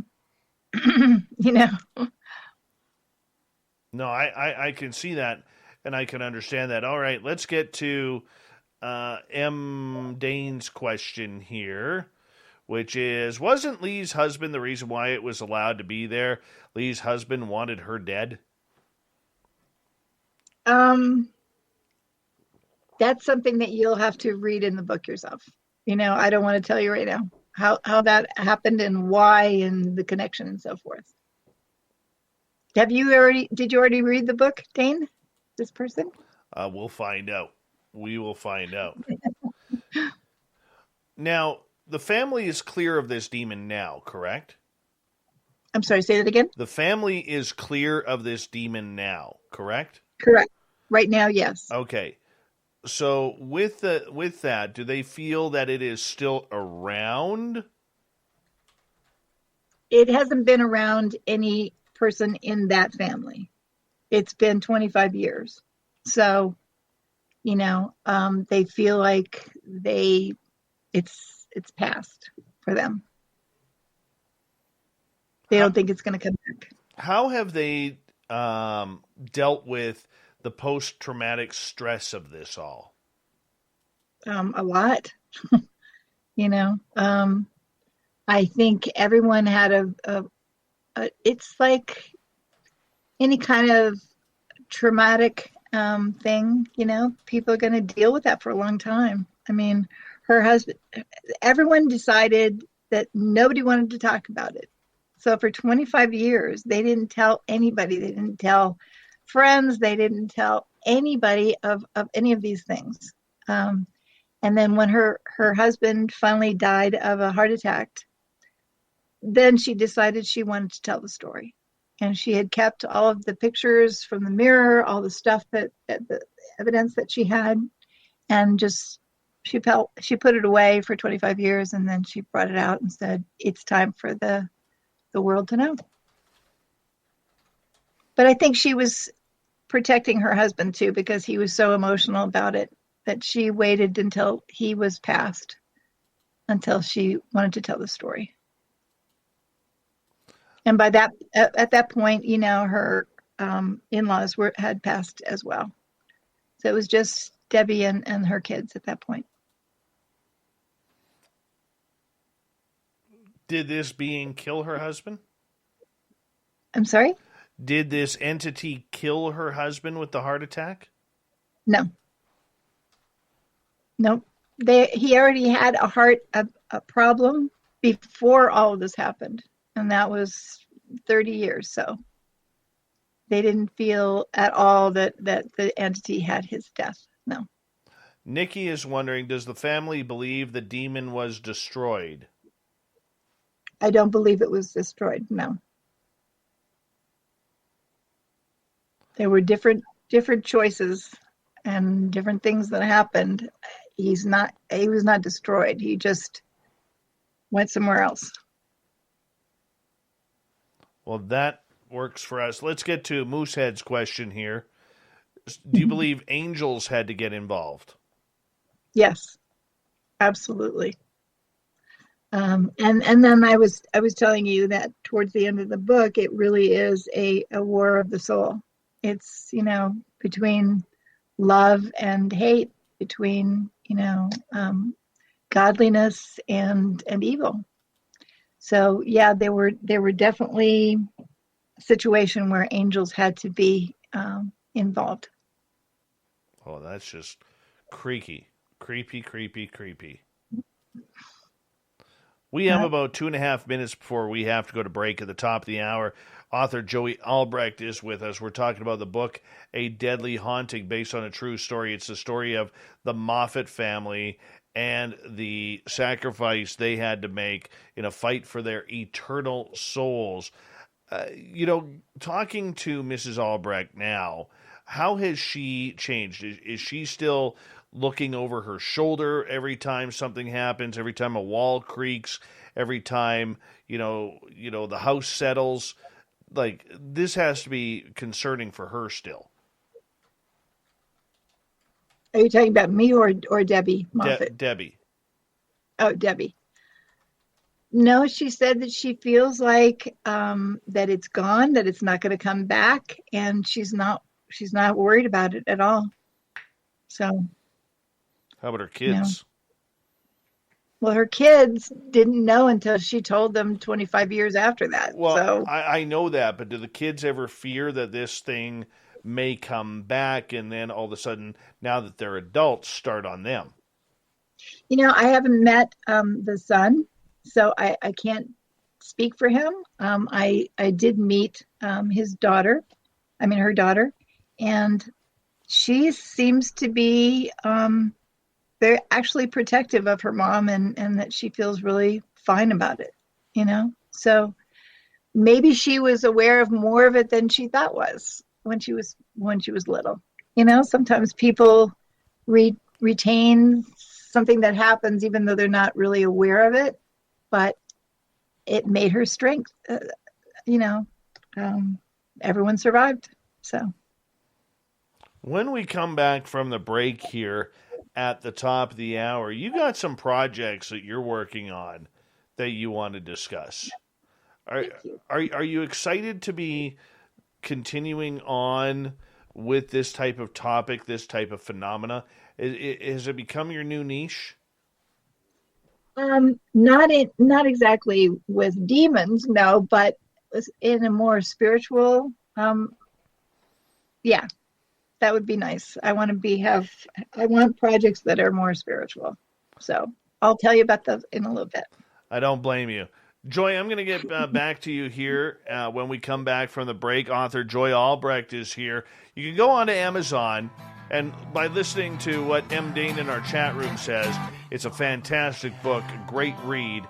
It's called The Deadly Haunting, based on a true story, and it's about the Moffat family demon. If you're into the paranormal, this is a great book for your collection. We'll be back with Spaced Out Radio right after this.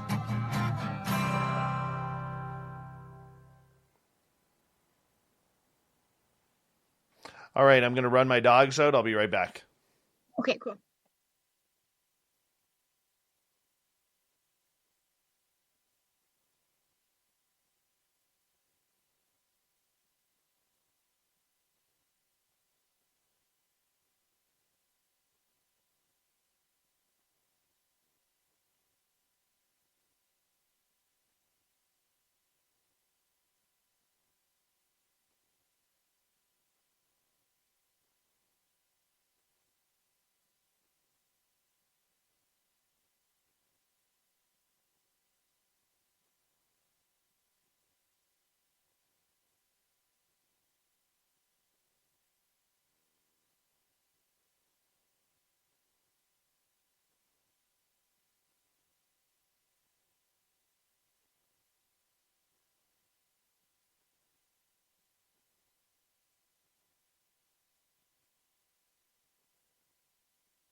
I am back, and we got about a minute here.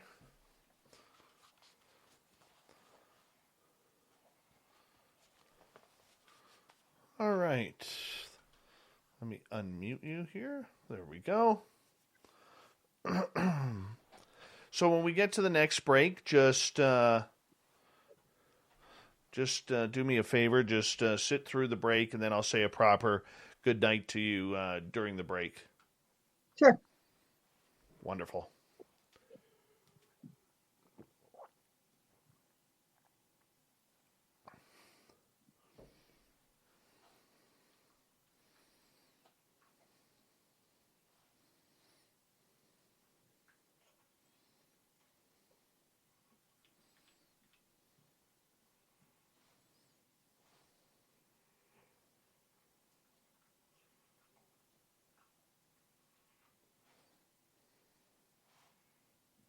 Perfect.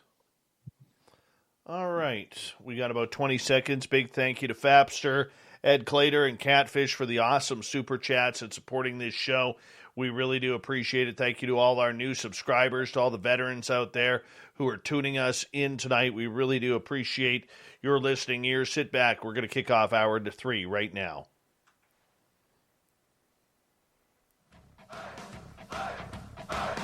Would you like to connect with us? Head to spacedoutradio.com for all your latest show info. Now, back to Dave Scott and SOR. Here we go with the third and final hour of Spaced Out Radio tonight. My name is Dave Scott. Thank you so much for taking the time to join us wherever you may be on this beautiful planet we call Earth. We want to say hello to everyone listening in on our terrestrial affiliates around North America and digitally on TalkStream Live, Revolution Radio, and KPNL. All of our archives are free by going to youtube.com/Spaced Out Radio. Just do old Davey the favor, hit that subscribe button. The Desert Clam has set the password for tonight in the SOR Space Travelers Club. Houseman Eyes. Houseman Eyes is your password. Use it wisely, Space Travelers, as the Clam sets the password each and every night right here on Spaced Out Radio. Our website is spacedoutradio.com, where we have a plethora of features for you, including rocking out to Bumblefoot and reading up on Captain Shirk's SOR Newswire. Follow us on Twitter at Spaced Out Radio and on Instagram at Spaced Out Radio Show. For the final time tonight, we bring in author Joie Albrecht. She has a true story of a real haunting, real demonic action called A Deadly Haunting. It can be found on Amazon. It's about the true story of the Moffat family, and we appreciate you checking it on out. And Joie, welcome back to the show. Hi. You have some other projects that you are working on currently now, because this story here really brought you back into the paranormal per se. And so what do you have up now? What's coming up? There's a couple of things. First of all, I wanted to say if there's any of the audience out people that they want another story told, just as like the Moffats, came and said, let's do this. If anyone wants something like this, I'm definitely, can listen to that and see if it's something that we could do. Now, the other thing I was talking about is that when I was a kid, my grandmother was really into Edgar Cayce. So I've read all the Edgar Cayce books and so forth. And when I was in my 20s, I decided I have to do a movie about Edgar Cayce. And so we went to up Northern California. There was a summer kind of situation where all the ARE people were gathered. And because of work at that time, I was like a half day, I missed the beginning of it. And so everybody kind of moved away and wanted me to sit right in this one spot. And I thought, okay. And it turned out that I was sitting next to Edgar Cayce's grandson. And I said, I really want to do this movie. And he goes, well, we want a movie too, so let's do it. And I went, okay, that's really interesting. So we got to be really good friends through the years, and everyone has wanted to do that movie. That movie, there's been so many people from Hollywood that have gone to the area wanting to do a movie of Edgar Cayce. I do have a script right now that I've written for it, and I've just talked to Leslie about Leslie Casey about a year ago, and she still wants us to do that. So I do know that somehow it's going to happen because it was just meant to be, So that's one thing that I do believe that it's going to happen in the next couple of years is we will have a movie about Edgar Cayce. And if anyone wants to talk to me about that, you can find me over at Facebook. You know who I am. Now, the other project that I think is going to be very interesting that there's never been anything like that before. When I was a kid, as I mentioned, I had a lot of experiences as a child, like with energies, with entities, with all that kind of stuff. And there are so many kids out there that have had those experiences, but they're afraid to tell anybody. I didn't tell anybody because I didn't want people to make fun of me. I didn't want them to, think I was weird. I just wanted to be normal, right? But people have come into this life, where they've had certain abilities, certain knowledge, certain awareness. And I want to do a TV series with kids that have those abilities. So I can bring those kids together in a safe environment, in an endearing environment where they can actually, not just admit of what they can do, but can develop those things. So it's like Harry Potter, all the magic, but it's not fake. It's real. It's the real magic that those kids can, experience in their life. And so right now, Edgar Cayce's grandson, Charles Thomas Cayce, he was the head of the ARE for a long time, and he wanted to do this project together. And he was trying to find the right children to be in that pilot. And then he passed away. So, right now I'm looking for kids that would work for this kind of series and put it together. So I'm really excited about that. Anybody out there that knows those kinds of kids and their parents that are supportive of that, then please get a hold of me for that. Why focus on Edgar Cayce? That's separate. Edgar Cayce his life is amazing. But this is about the kids. So, Charles Thomas Cayce, he works with kids. That's why he was trying to get involved in that. But he passed away. So, that is going to be something with kids that can do healing, that can communicate with spirits, that, all the different things that are awareness that most people don't know about and or they don't want to admit to it, other people. So, do you understand what I'm saying? Yeah, I absolutely understand with what you're saying there. Now, with children, why is it important to bring these stories of children out to the public? Because those kids need to be accepted of who they are. They need to develop their abilities. They can, it's like when people say, I don't tell anybody of this, or I'm afraid because I wear too much, or that whatever. Anything that kids are feel like they're not proud of that, and a lot of kids that have that ability are not proud of it. They're afraid of it. They're afraid that people will make fun of them. They're afraid that they don't understand it. I mean, there was nobody when I was a kid that I could talk to about it, So I think it's really, really important for those kids that are gifted. They're very gifted kids. And right now, they're more and more of those kids are going into the earth right now. So I want to be there to help them. And I would agree with you that I truly believe that there are a lot more children that are coming out as gifted. Right. I don't know why they seem so much more spiritually in tune. Mm-hmm. Maybe as the majority of families in North America stop going to church and start finding their own spirituality or their own beliefs, maybe that has a big part to it. What do you think is causing that? Um, I don't know, but I think that over the last probably 30 years, it's kids are coming more and more and more to this planet.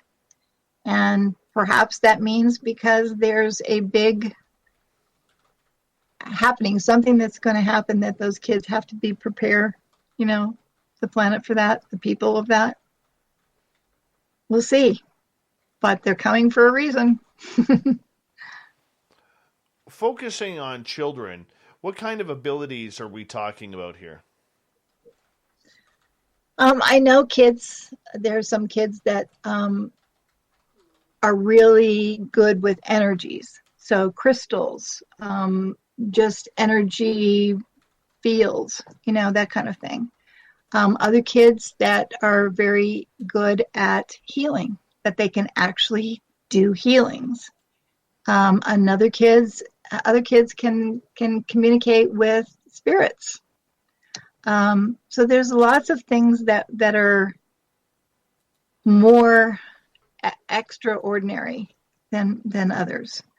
I mean, some of the kids actually have the ability to move things, you know, without touching things, right? So again, this is energy. A lot of it is energy. Have your kids have ever thought about that? No comment. You'll have to read it in the book. Okay. I've seen my kids do some extraordinary things. My oldest daughter is very intuitive, except her own mental health issues that she inherited from her father, me, have kind of, I think, debilitated that a little bit. My stepdaughter used to walk out in our back green belt to meditate, and she would sit down and she would have fairies come around and land on her. She was very connected that way, but then boys came around and kind of killed that. And the little guy, well, we don't know about him. We just know that he loves his heavy metal music, and that's it. He's more in tune with aliens. I'll say that. Yeah. But Well, he's seen things. He has seen things, and he has been very cryptic at times. And I know one time he scared the living daylights out of me. We have this island off our kitchen counter, and that's kind of where we do a lot of our dinners or breakfast meals. And it was about 9 o'clock at night, and it was just him and I at home.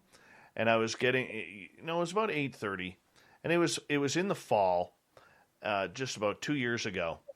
And him and I watched these two rectangular bars of light, kind of looking like military captain's bars, go floating from our dining room area into our kitchen and then out the kitchen window. And wow. and I saw him looking at it, and I saw it, and I said, "Did you see that?"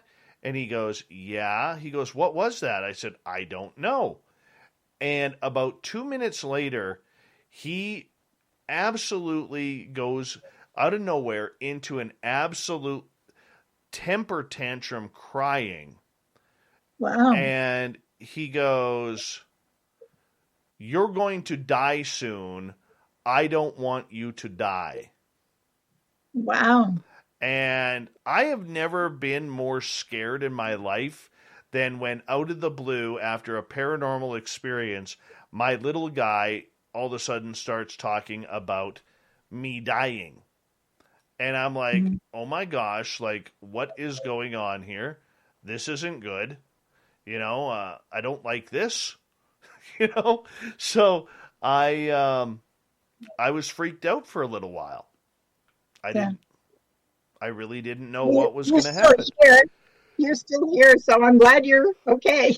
Yes, I am too. I mean, but I mean, that's something that just scares the daylights out of you.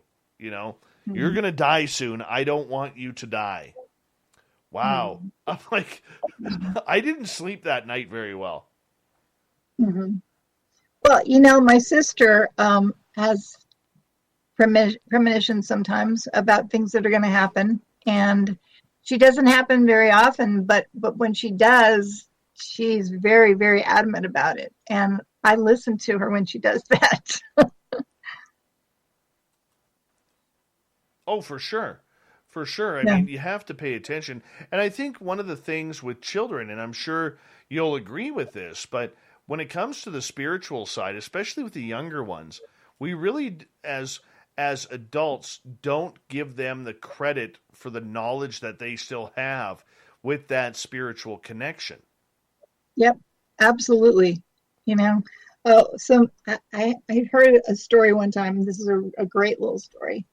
The parents had this little boy, and he was about 3 or 4 years old, and just had a new baby brother. And he wanted time alone with the brother.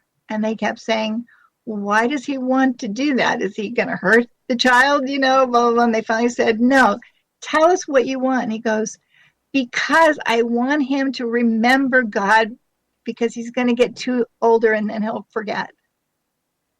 I was like, oh my God, that is so beautiful, right? And that's what kids do. They forget, by the time they're 5, 6, they don't remember those things anymore. But there is a whole spiritual world that those kids came from. And it's beautiful. Yeah, I would agree with you. I really do think that we have to really start focusing a little bit more on those entire stories, because there's a lot of times when children, we think it's their imagination, and we as adults, because we become so closed-minded, we really want to play that off as imagination. But how do we tell the truth from just a child's mind? Absolutely. And a lot of adults, at that point, they've forgotten where they have come from, where their spirit is from before their bodies, right? And the kids still remember that. And I think that it needs to, help their ability to accept who they are and where they came from, where they did come from. So, I think it's a beautiful thing. I really am excited about creating that kind of series for the kids. And other kids are going to be excited about it too. It's like, wow, they can do that. They can do this. It's like little, Harry Potter kids, but it's their magic. So that's what I want to do. I don't blame you. I think it's wonderful. I think it's a great idea for that. And for you who has the ability to put this on camera, is this something that you want to take onto a television or movie screen or a documentary, or is this about another book? No, this is going to be for TV, So I right now I just need to find the right kids and put that group together, which I want to put as a castle and put all the magic in for them, so that they can have that relationships with each other, that can support each other, that, get excited about that they can enjoy that being magical children, For parents out there who are wondering whether or not their children are gifted in any way, shape, or form, what should they be looking for? They have to have an open communication with the children. because again, a lot of the kids are going to say, I'm not going to tell them because they won't believe the person or whatever. So, it's important to have that kind of communication with the child to say, so, do you experience things that sometimes other kids don't? And what's that about? And is that fun? Is that exciting? Is that, scary? What's all that about? And really keep that dialogue, because once they open up, it's opened that world and that magic for them, because they're allowing it to happen. It's really important that the kids can know that it's allowed, right? So why do you think then so many parents are wanting to close that door, saying, oh, it's just imagination or something along those lines? Because they've forgotten the magic themselves. They've already closed them about those kinds of things. For them, it's not real anymore. And it's really sad that, it's sad that adults lose that magic. It's sad that some adults, won't allow their own kids to explore that kind of magic for them. So, I've never seen a show like this before, and this is one of the things that I was here to do, that because, I had those things as a child and I didn't have support for that. I didn't have anyone to talk about. I didn't do anything with that. So I really want that for other kids. So this is kind of like your payback for what you didn't get. Yes, absolutely. Yes. I think it's going to be a great thing. When could we start seeing something from you on this? Once I have the kids together, it would probably be, probably 3 to 6 months until I can put a pilot out there and put it out there for one of the network, can get involved. Yeah, I would even love to see with Oprah. I mean, she's a very spiritual person, She might be involved in that. Who knows? We'll see. Well, it's going to be interesting to see the reaction, because I think a lot, especially, younger parents, who are now in their 20s and 30s, I think they're taking more note of the strangeness that their children are talking about or experiencing themselves, and taking it more literally. And it really does show that if you have an open line of communication with your children, there's a good opportunity that they're going to be telling some pretty incredible stories. Right. And it could open the doors for those children to really make amazing things in their lives and for other people's lives, that otherwise they wouldn't be able to have an access to that. So I think that children are, the future, obviously, and they can create some things that will be really, really special in the next whatever years, right?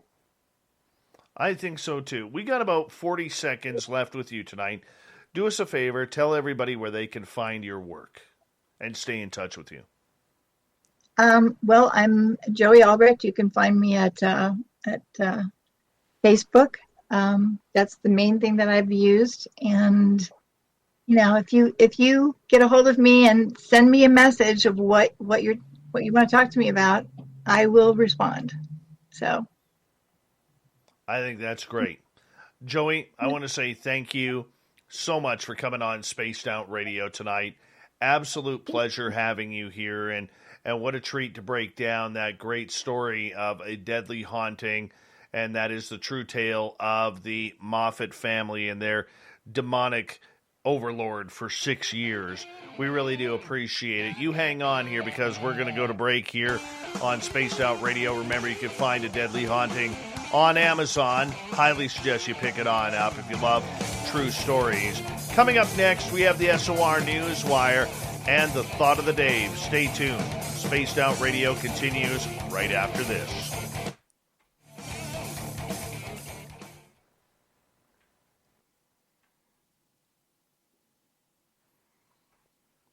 Great job.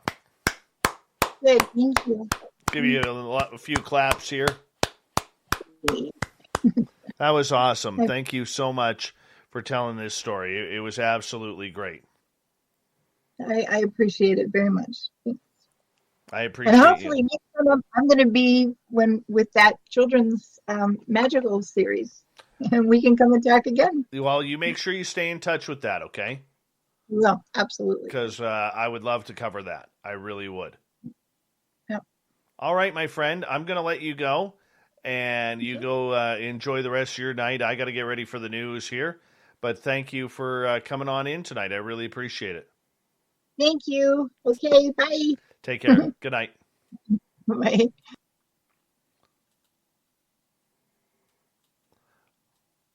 What a nice lady. Very nice lady. That was fun. Hi, Katie A. How are you? That's some good clapping in the chat room there, people. Very good clapping.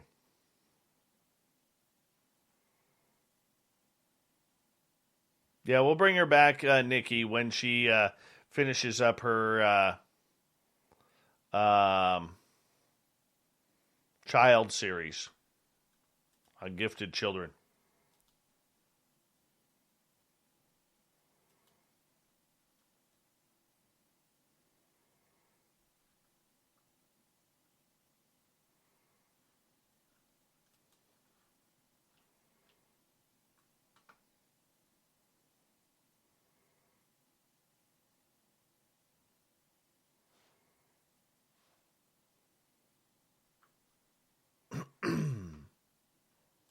How we all doing tonight?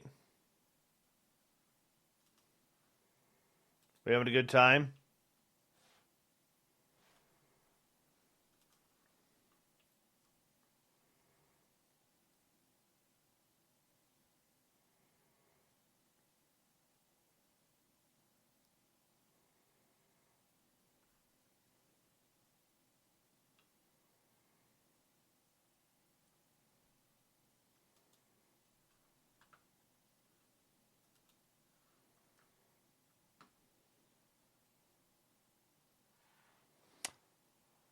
Guitar lesson number 2 tomorrow.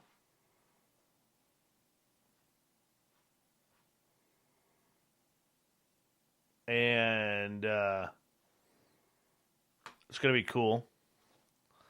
The only crappy thing about it is apparently I got a call from my son's guitar teacher today. And apparently my son has been so hard on his guitar in playing around with it, his first guitar, that it's not setting properly and it's not staying in tune. So that means that the red one that usually hangs here is now going to be his guitar. Yes, I'm getting that one tuned up for him. He loves that guitar. He thinks it's the greatest guitar in the world. And so I'm getting that set up for him. But the good news is right here. No, right here. A new guitar is going to hang there soon. I found a nice, cheap, really nice guitar on Facebook Marketplace that I got. And I'm picking it up on Thursday. My boss actually found it, and this guy had a few guitars he's trying to get rid of. Right now, Michael Leger, my son, is really into Linkin Park and the Scorpions. He still loves his Five-Finger Death Punch. He really loves his Pantera. He loves his Bumblefoot and Sons of Apollo. Loves his GNR. Loves Metallica.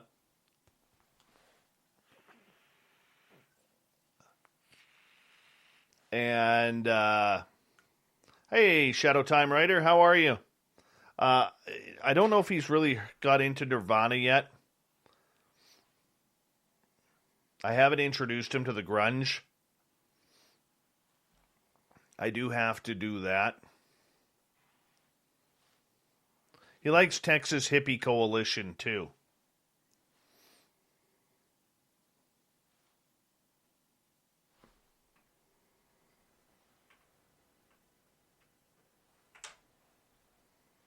Here we go.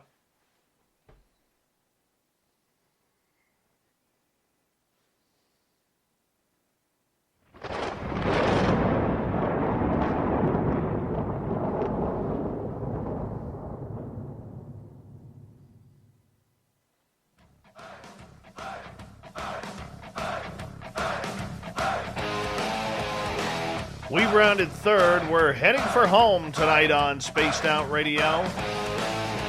My name is Dave Scott. Thank you so much for tuning us in. We really do appreciate earning your listening ears. We want to remind you that if you've missed most of this show or others, check out our free archives by going to youtube.com/Spaced Out Radio. Just do me the favor, hit that subscribe button. Our website is spacedoutradio.com, where we have a plethora of features for you, including rocking out to Bumblefoot and reading up on Captain Shirk's SOR Newswire. Follow us on Twitter at Spaced Out Radio and on Instagram at Spaced Out Radio Show. Speaking of the news,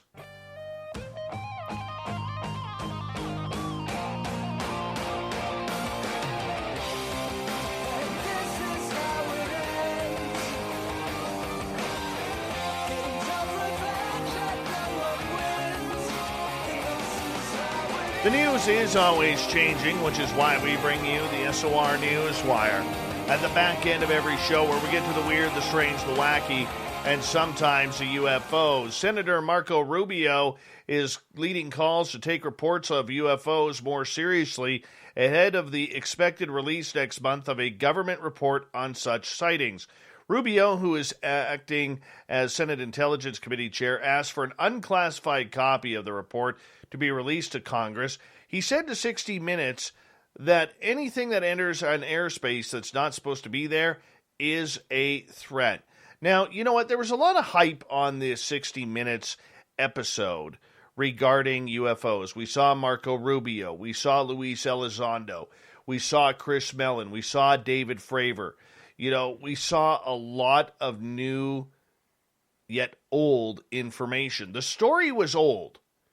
I'm actually surprised that a news outlet of 60 Minutes caliber and stature literally waited 3 years to broadcast exactly what the New York Times article did in December of 2017.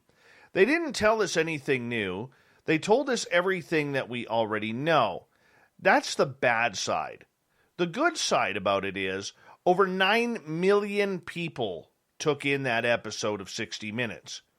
Now, the people who are watching 60 Minutes, they're there for hardcore news. They're not there for fluff. They're not there for clickbait. They're there for hardcore news because the 60 Minutes show has had a stellar reputation over the decades. Can't even say over the years, but over the decades about covering hardcore news, hardcore investigative stories. So the fact that they actually covered this, I think, was a win for the UFO field. It put this topic in 9 million households and in front of 9 million sets of eyes. That is very strong. The downloads were over 1 million as of this morning on YouTube. And that's going to increase as well. But they didn't tell us anything new. They didn't tell us what could be coming up in the report. They didn't mention the 2015 incident in the Atlantic Ocean. They didn't mention the 2019 incident in California off the coast of San Francisco, even though they used the video of Jeremy Corbell that he released of the night vision triangles that were there. No, it was all about the 2004 Nimitz. They re-showed the videos there. It doesn't take 3 years to come up with this story. That's where I was disappointed. I think as ufologists and people who have a heartwarming connection to this story, we lost out from 60 Minutes.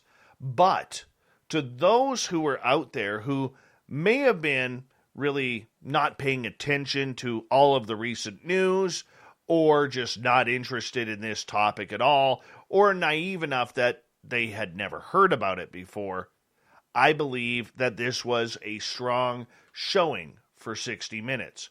But the key that we have to figure out, and nobody is answering this question, and I'm going to sound like a broken record, is why now? Why now? Why now? Why now?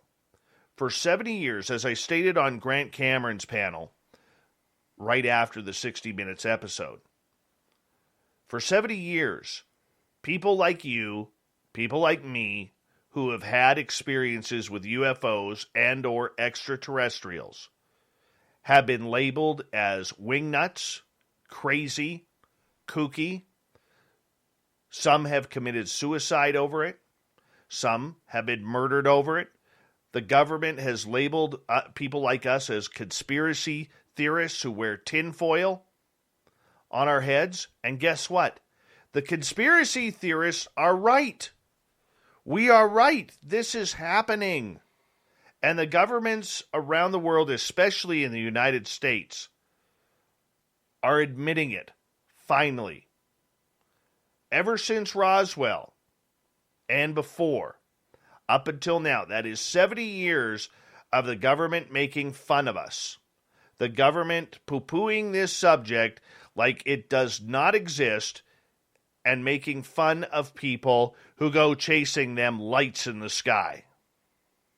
So my question to you is, why now? And if you're on Twitter and you see me using hashtag why now you know why. Because we need to know why now. Do not trust the government on what they are saying. Don't. Remember, they have covered up this story for 70 years. If there wasn't an agenda to push, they wouldn't be pushing it so hard. To me, it comes down to one of two reasons. One of two reasons. Either A, what Dr. Stephen Greer has been talking about over the last few years regarding a false flag alien event. An alien invasion false flag, where the aliens come down like Independence Day and they're going to try and take us out. But thank goodness we got Will Smith in an FA-18. Okay? Harry Connick Jr. is just a terrible pilot. He doesn't listen or keep his mask on for oxygen. Which is the dumbest death I've ever seen. You know, Randy Quaid will be there. I actually messaged Randy Quaid on Twitter. Said, hey, come on, Spaced Out Radio. You know, hello, boys. I'm back. Independence Day, remember? I hashtagged that. Still waiting. But nonetheless, that's reason number one. Or the one that I believe is reason number two.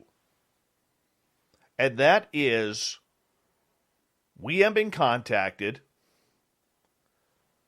We have a date of potential arrival. And the government knows that it has to start preparing the citizens. Notice they are keeping all of the reports strictly to the military.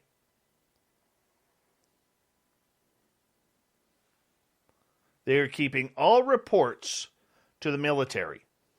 They're not talking about your sightings or my sightings.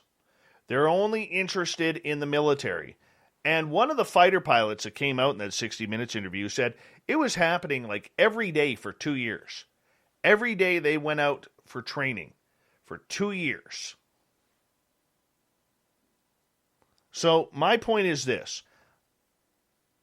And don't quote me on it because there's a good chance I'm going to be wrong. But I think a date has been set. I think that they know when they're coming. I think contact has been made, and they are preparing us for the inevitable, which is for humankind to find out that we are not alone.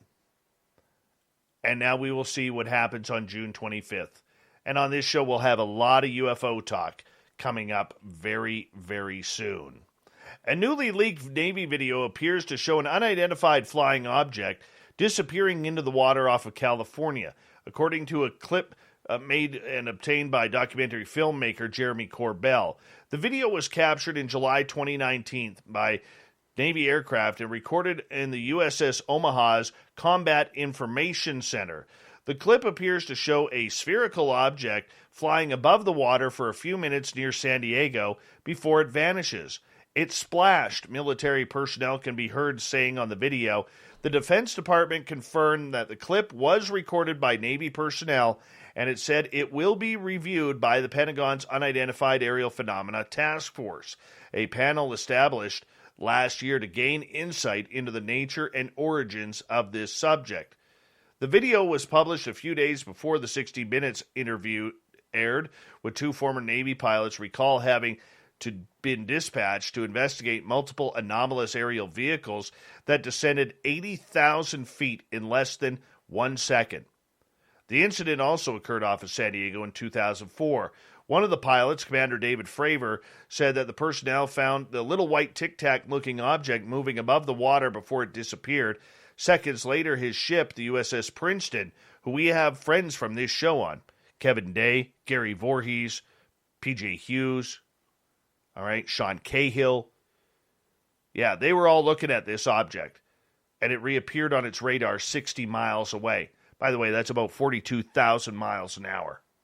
Christopher Mellon, top defense official in the Clinton and George Bush administration, said in an interview that there was a lot of continuity between recent reports of unidentified objects and reports dating back decades. What we are seeing are a number of distinct and different things, he said. Sometimes we're seeing a 50-foot object that could travel at hypersonic speeds and seemingly go into orbit or come down from altitudes of potentially above 100,000 feet. Mellon said the stigma associated with reporting such phenomena has long been kept witnesses quiet, a sentiment echoed by Lieutenant Commander Alex Dietrich, one of the Navy pilots interviewed by 60 Minutes. Over beers we have said, hey man, if I saw this solo, I don't know that I would have come back and said anything, Dietrich said, because it sounds so crazy. By the way, Dietrich signed up for Twitter today. Yeah, and she literally, I want to read you the tweet here because it's actually quite impressive. All right. She states the following. She goes, couldn't get anyone to listen in 2004. Now everyone wants to talk about it. What changed? It's a lieutenant commander in the United States Navy flying FA-18 Hornets back in 2004. She was the wing person to David Fravor and the Tic Tacs. We got to listen. They're coming. I'm telling you right now, they are coming. All right, let's move on here. Palm Springs' iconic Marilyn Monroe statue is soon set to make its comeback, but not everyone is happy about it.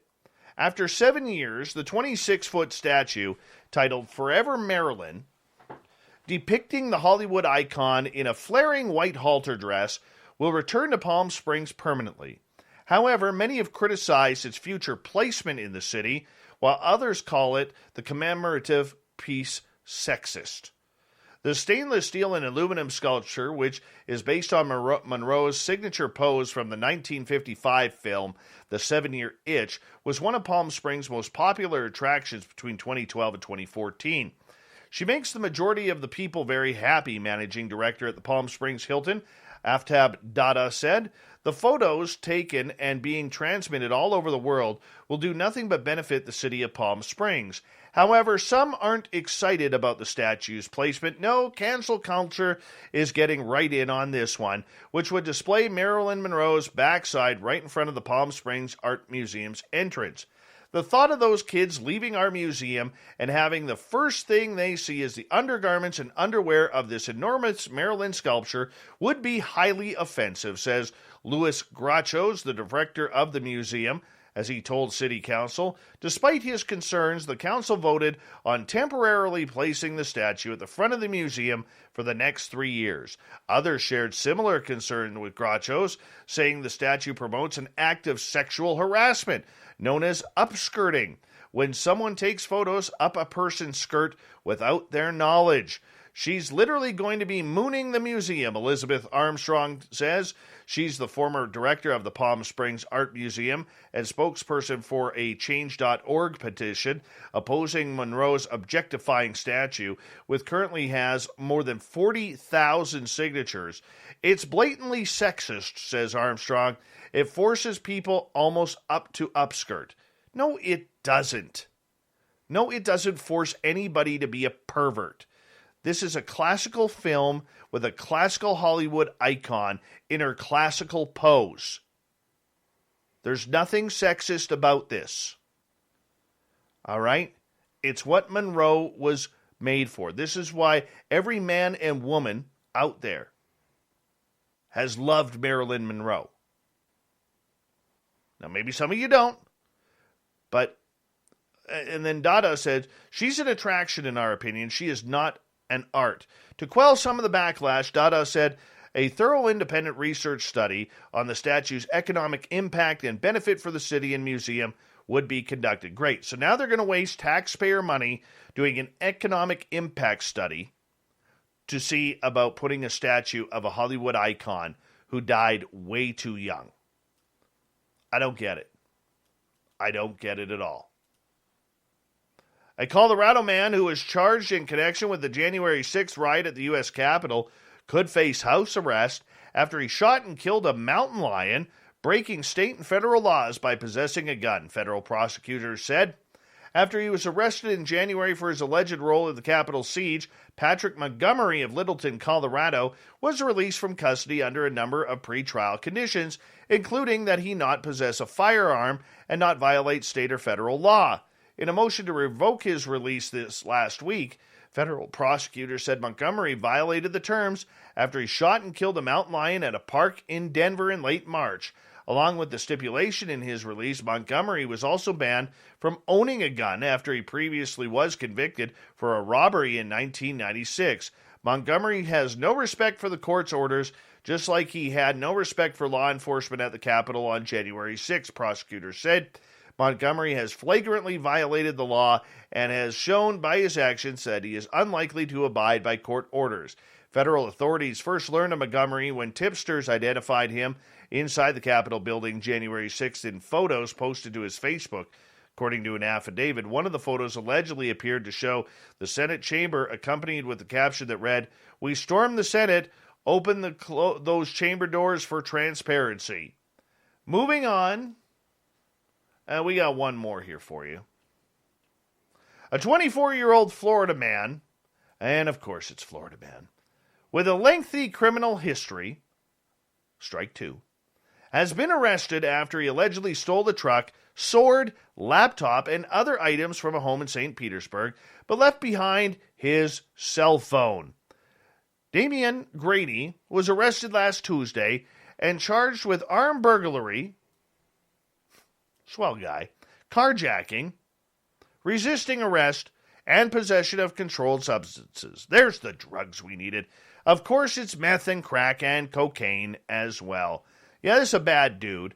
The Pinellas County Sheriff Office tracked him down through the phone full of photos and videos of the suspect. Yes, the reports say that the homeowner allegedly caught Grady in his kitchen on April 20th after the remote worker noticed his mapped laptop missing. The police report that Grady allegedly had the victim's replica samurai sword in one hand and the victim's vehicle keys in the other. Grady allegedly ordered him to pick up the clothes hamper, fill it with stolen items from the residence, put the victim's belongings in his truck.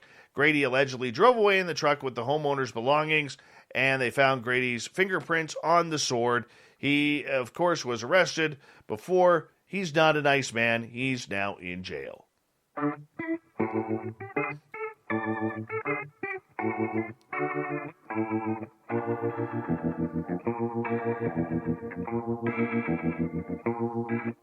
Thought of the Dave happens every night at this time, where we ask a question on our Facebook and Twitter pages, then read your responses on the air because we love the audience participation around here. Today's Thought of the Dave is as follows. What were your thoughts on the 60 Minutes UFO story? Start with Drew. It was a snoozer, Dave. Craft sightings are old news. It's time to start unpacking the rest of the story. Michael, nothing that I haven't seen already or heard. However, for those that do not pay attention to this stuff, it must have been enlightening to say the least. Jeff, it was an important step in getting the status quo to discuss the issue seriously. The UFO community is being hard on it. This was a bigger step than is being given credit for. Cheryl, again, a major news organization stood up to the topic and spoke up. Now many more news organizations are reporting the topic matter. Kudos to 60 Minutes. Constance, they're late at the game. Yeesh. But at least it's something. Brad, insert FUD here. Fear, uncertainty, and doubt on the subject. Stacy, they certainly helped open the conversation among people who wouldn't normally talk about it very seriously. I didn't gain anything from it, but I think it's a positive start. Dave, FUD. F you, Dave. Thanks, Dave. Appreciate that from a fellow Dave. Kevin, loved you on Grant's show, Dave. I wish I could have shared my insight based on my OIG special agent experiences with Department of Energy. Kevin, we need you on the show. Another Dave, nothing really new to tell us. Nikki, missed it, as I rarely watch regular TV. Gary Voorhees, who was on the Princeton, a win. 8.4 million people watch 60 Minutes. Josh, hope it pushes the door open to what the government really knows. James Clarkson, former cop and guest here. It was exactly the level of in-depth professional reporting I would expect from 60 Minutes. The UFO cat won't go back in the big bag again. Nicole Sakic gets the final word. Every newsroom needs a ufologist on staff. Thank you to everybody participating in the Thought of the Dave on Facebook and Twitter. Thank you to Captain Shirk for the SOR Newswire. And, of course, our guest, Joie Albrecht, talking about her haunted book. We got Mr. Ron Bumblefoot Thaw rocking in the background with Little Brother is Watching. Bumblefoot is the official music of Spaced Out Radio, rocking us in and out of every single show. Get your horns up for the guitar god himself. Special thanks to everybody listening in at home, at work, in your cars, wherever you may be. Thank you to everyone in our chat rooms tonight on Spreaker, YouTube, LGAB, Twitch, Revolution Radio, Facebook, and Derek and the Snarkettes hanging out quietly on Twitter at hashtag Spaced Out Radio. Remember, this show is copyright by Spaced Out Radio and SOR Media Ventures Limited. Thank you so much for choosing to share your evening with us, because together, my friends, say it with me, we own the night. Mr. Bumblefoot, we need a favor. We need you to take us home.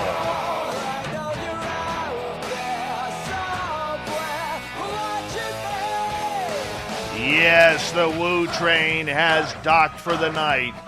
But soon, my friends, we shall ride again. Your seats are always available. Your tickets never expire. And if you want to bring a friend, we've got room for them too. Good night.